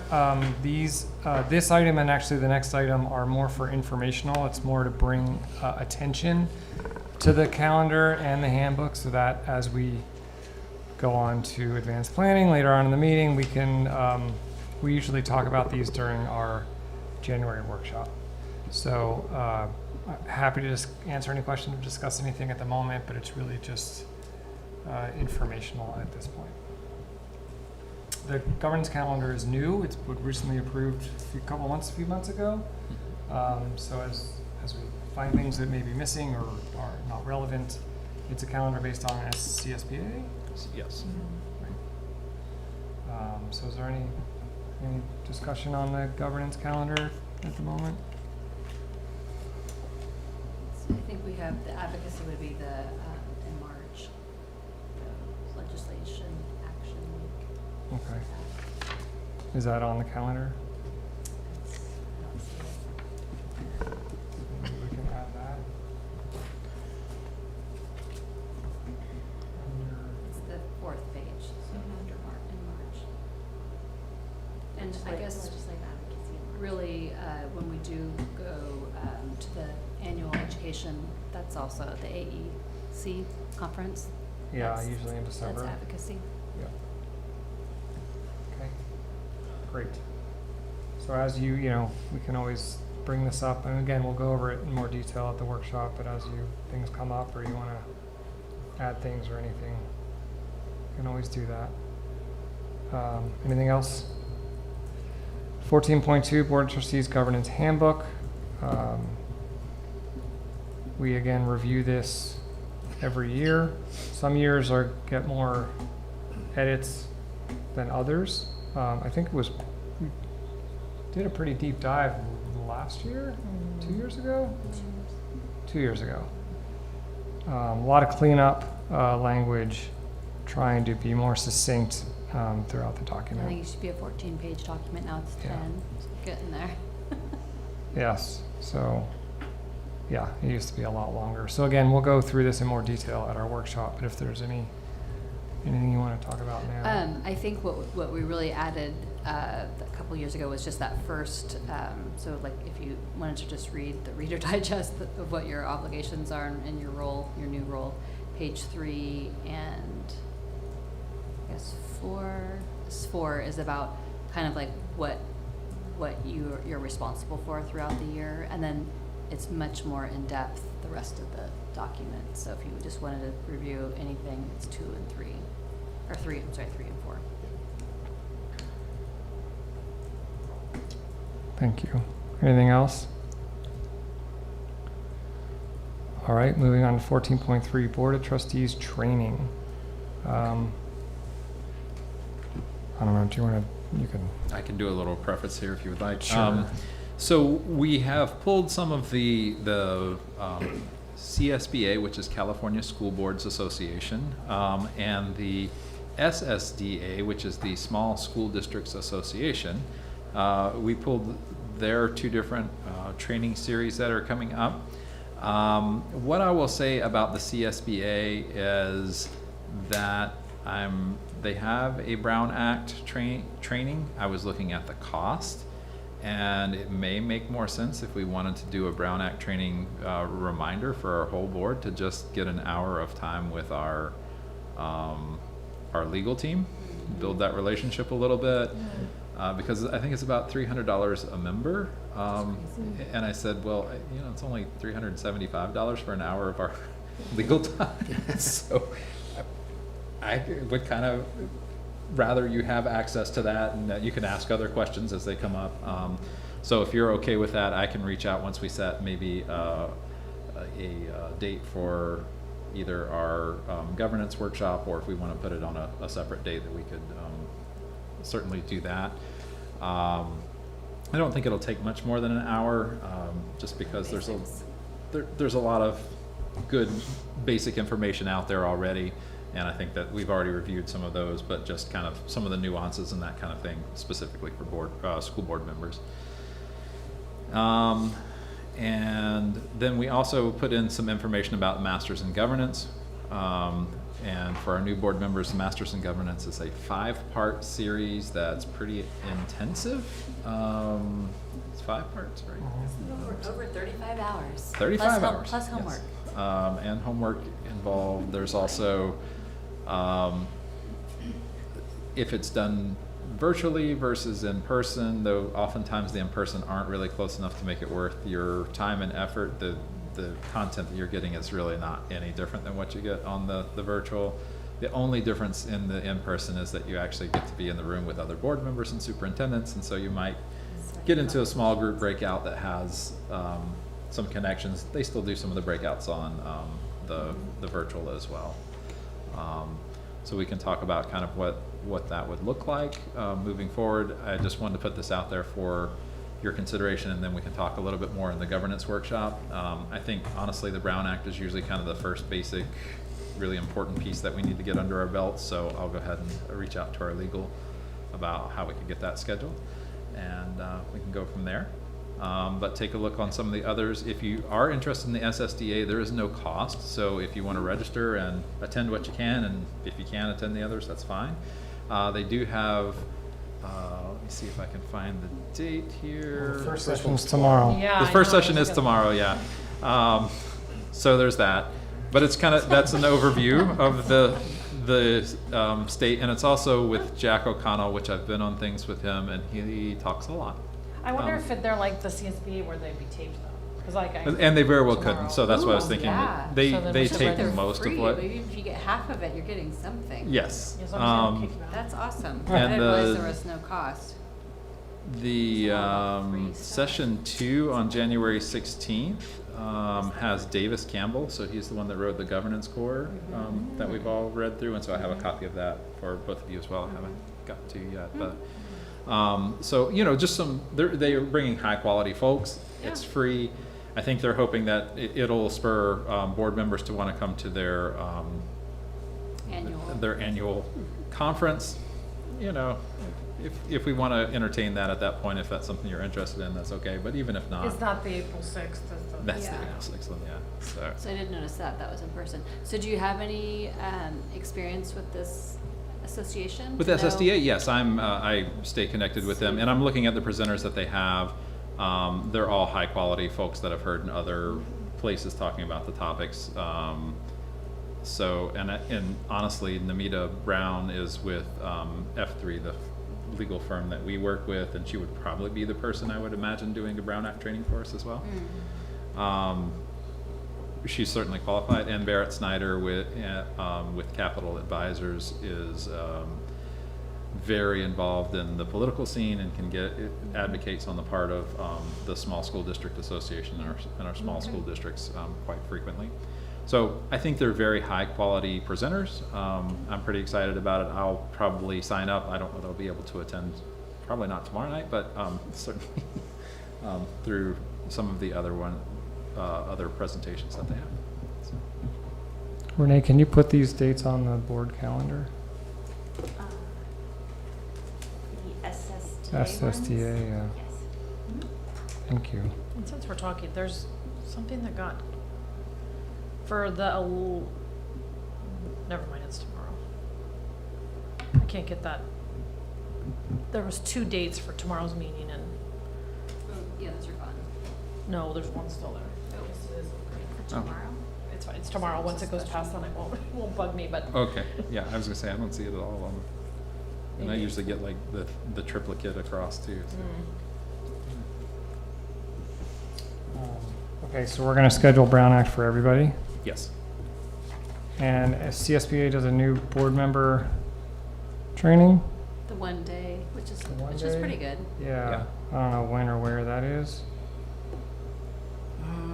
It just has the description in here. I was gonna say, they have their descriptions. I don't know that they have the orientation for new trustees. They did. Let's see. Is that link still?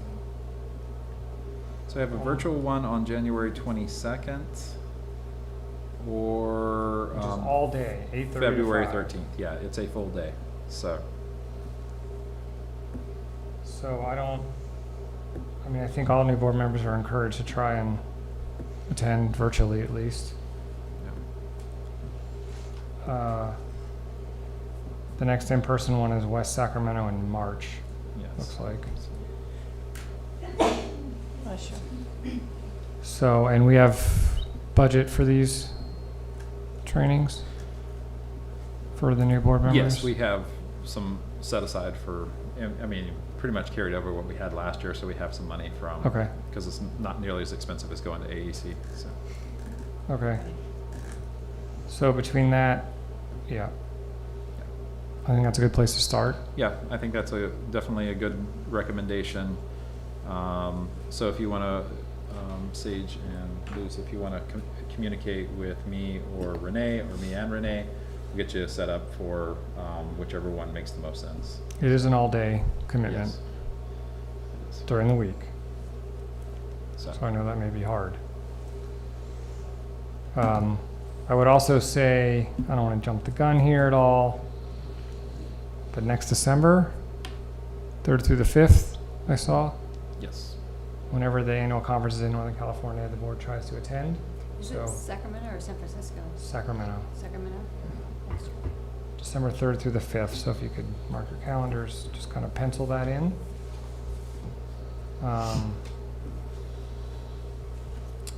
And then I think after the orientation for new trustees with CSBA, maybe we can talk more about the MIG. I mean, at the workshop, we can talk about the Masters in Governance.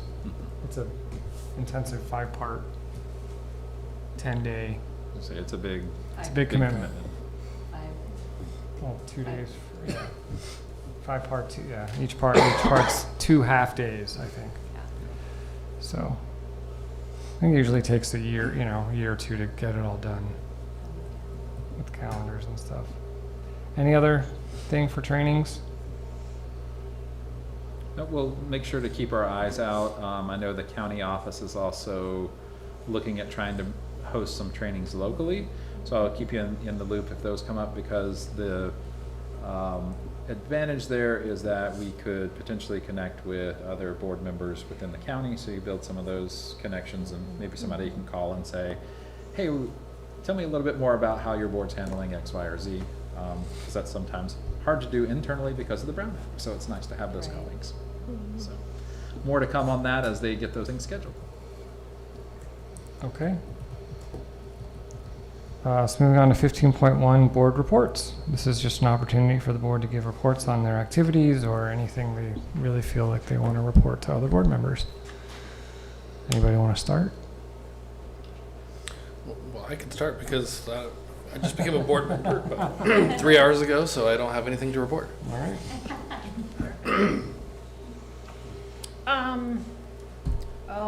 I try to do a shout out now instead of reading the laundry list of things, but I think, I just wanted to give a shout out to the extra, I really like the emails that are coming, from the sites, because we're on all the lists.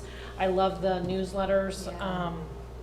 They're coming from the middle school and the high school, I think through a service, but then Jamie has a weekly, and I really do enjoy getting those, so thank you. I know it takes extra time to push out the information, but I don't always go to the bulletin as a parent, so I really do appreciate the extra steps to get that information out to families and myself. We're using some of our community schools funding to support that, to kind of get that support in place for our principals, and it's saving them a little bit of time too. Great. So they have help with that, Yes, we're paying a service to populate some stuff. yeah, they sit down and have a little conversation with them, and they go out and find the links and put everything into a document for Awesome. them and bring it forward. So. Yeah, because I think that was going to be my shout out, is that I'm so informed as a board member, but I'm not a parent, but I want to go to all these things, but I also have a job. So it's been bittersweet because I want to attend these things, but I just can't believe all that they do, in one day. And if people need things, they just have to ask the right person, because they'll make it happen. So just kudos to them, and hopefully they get a nice winter break.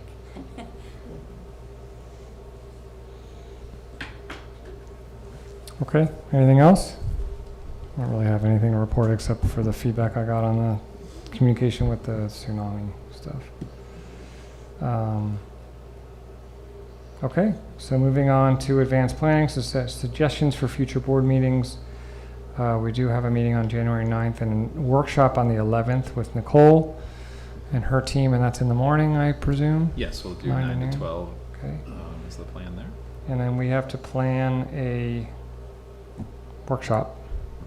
So I don't know if we can do that now. Get some calendars out. I don't know if Saturday mornings work for everybody generally, or if that's bad. January's out, the rest of January's out on Saturdays for It me. is, okay, Generally, Saturdays are fine for me. okay. This January 11th, I have a conflict. Whoops, You have okay. you have conflict? I have a board retreat. You're My day job. So, So does February 1st or 8th work if we're looking for a Saturday?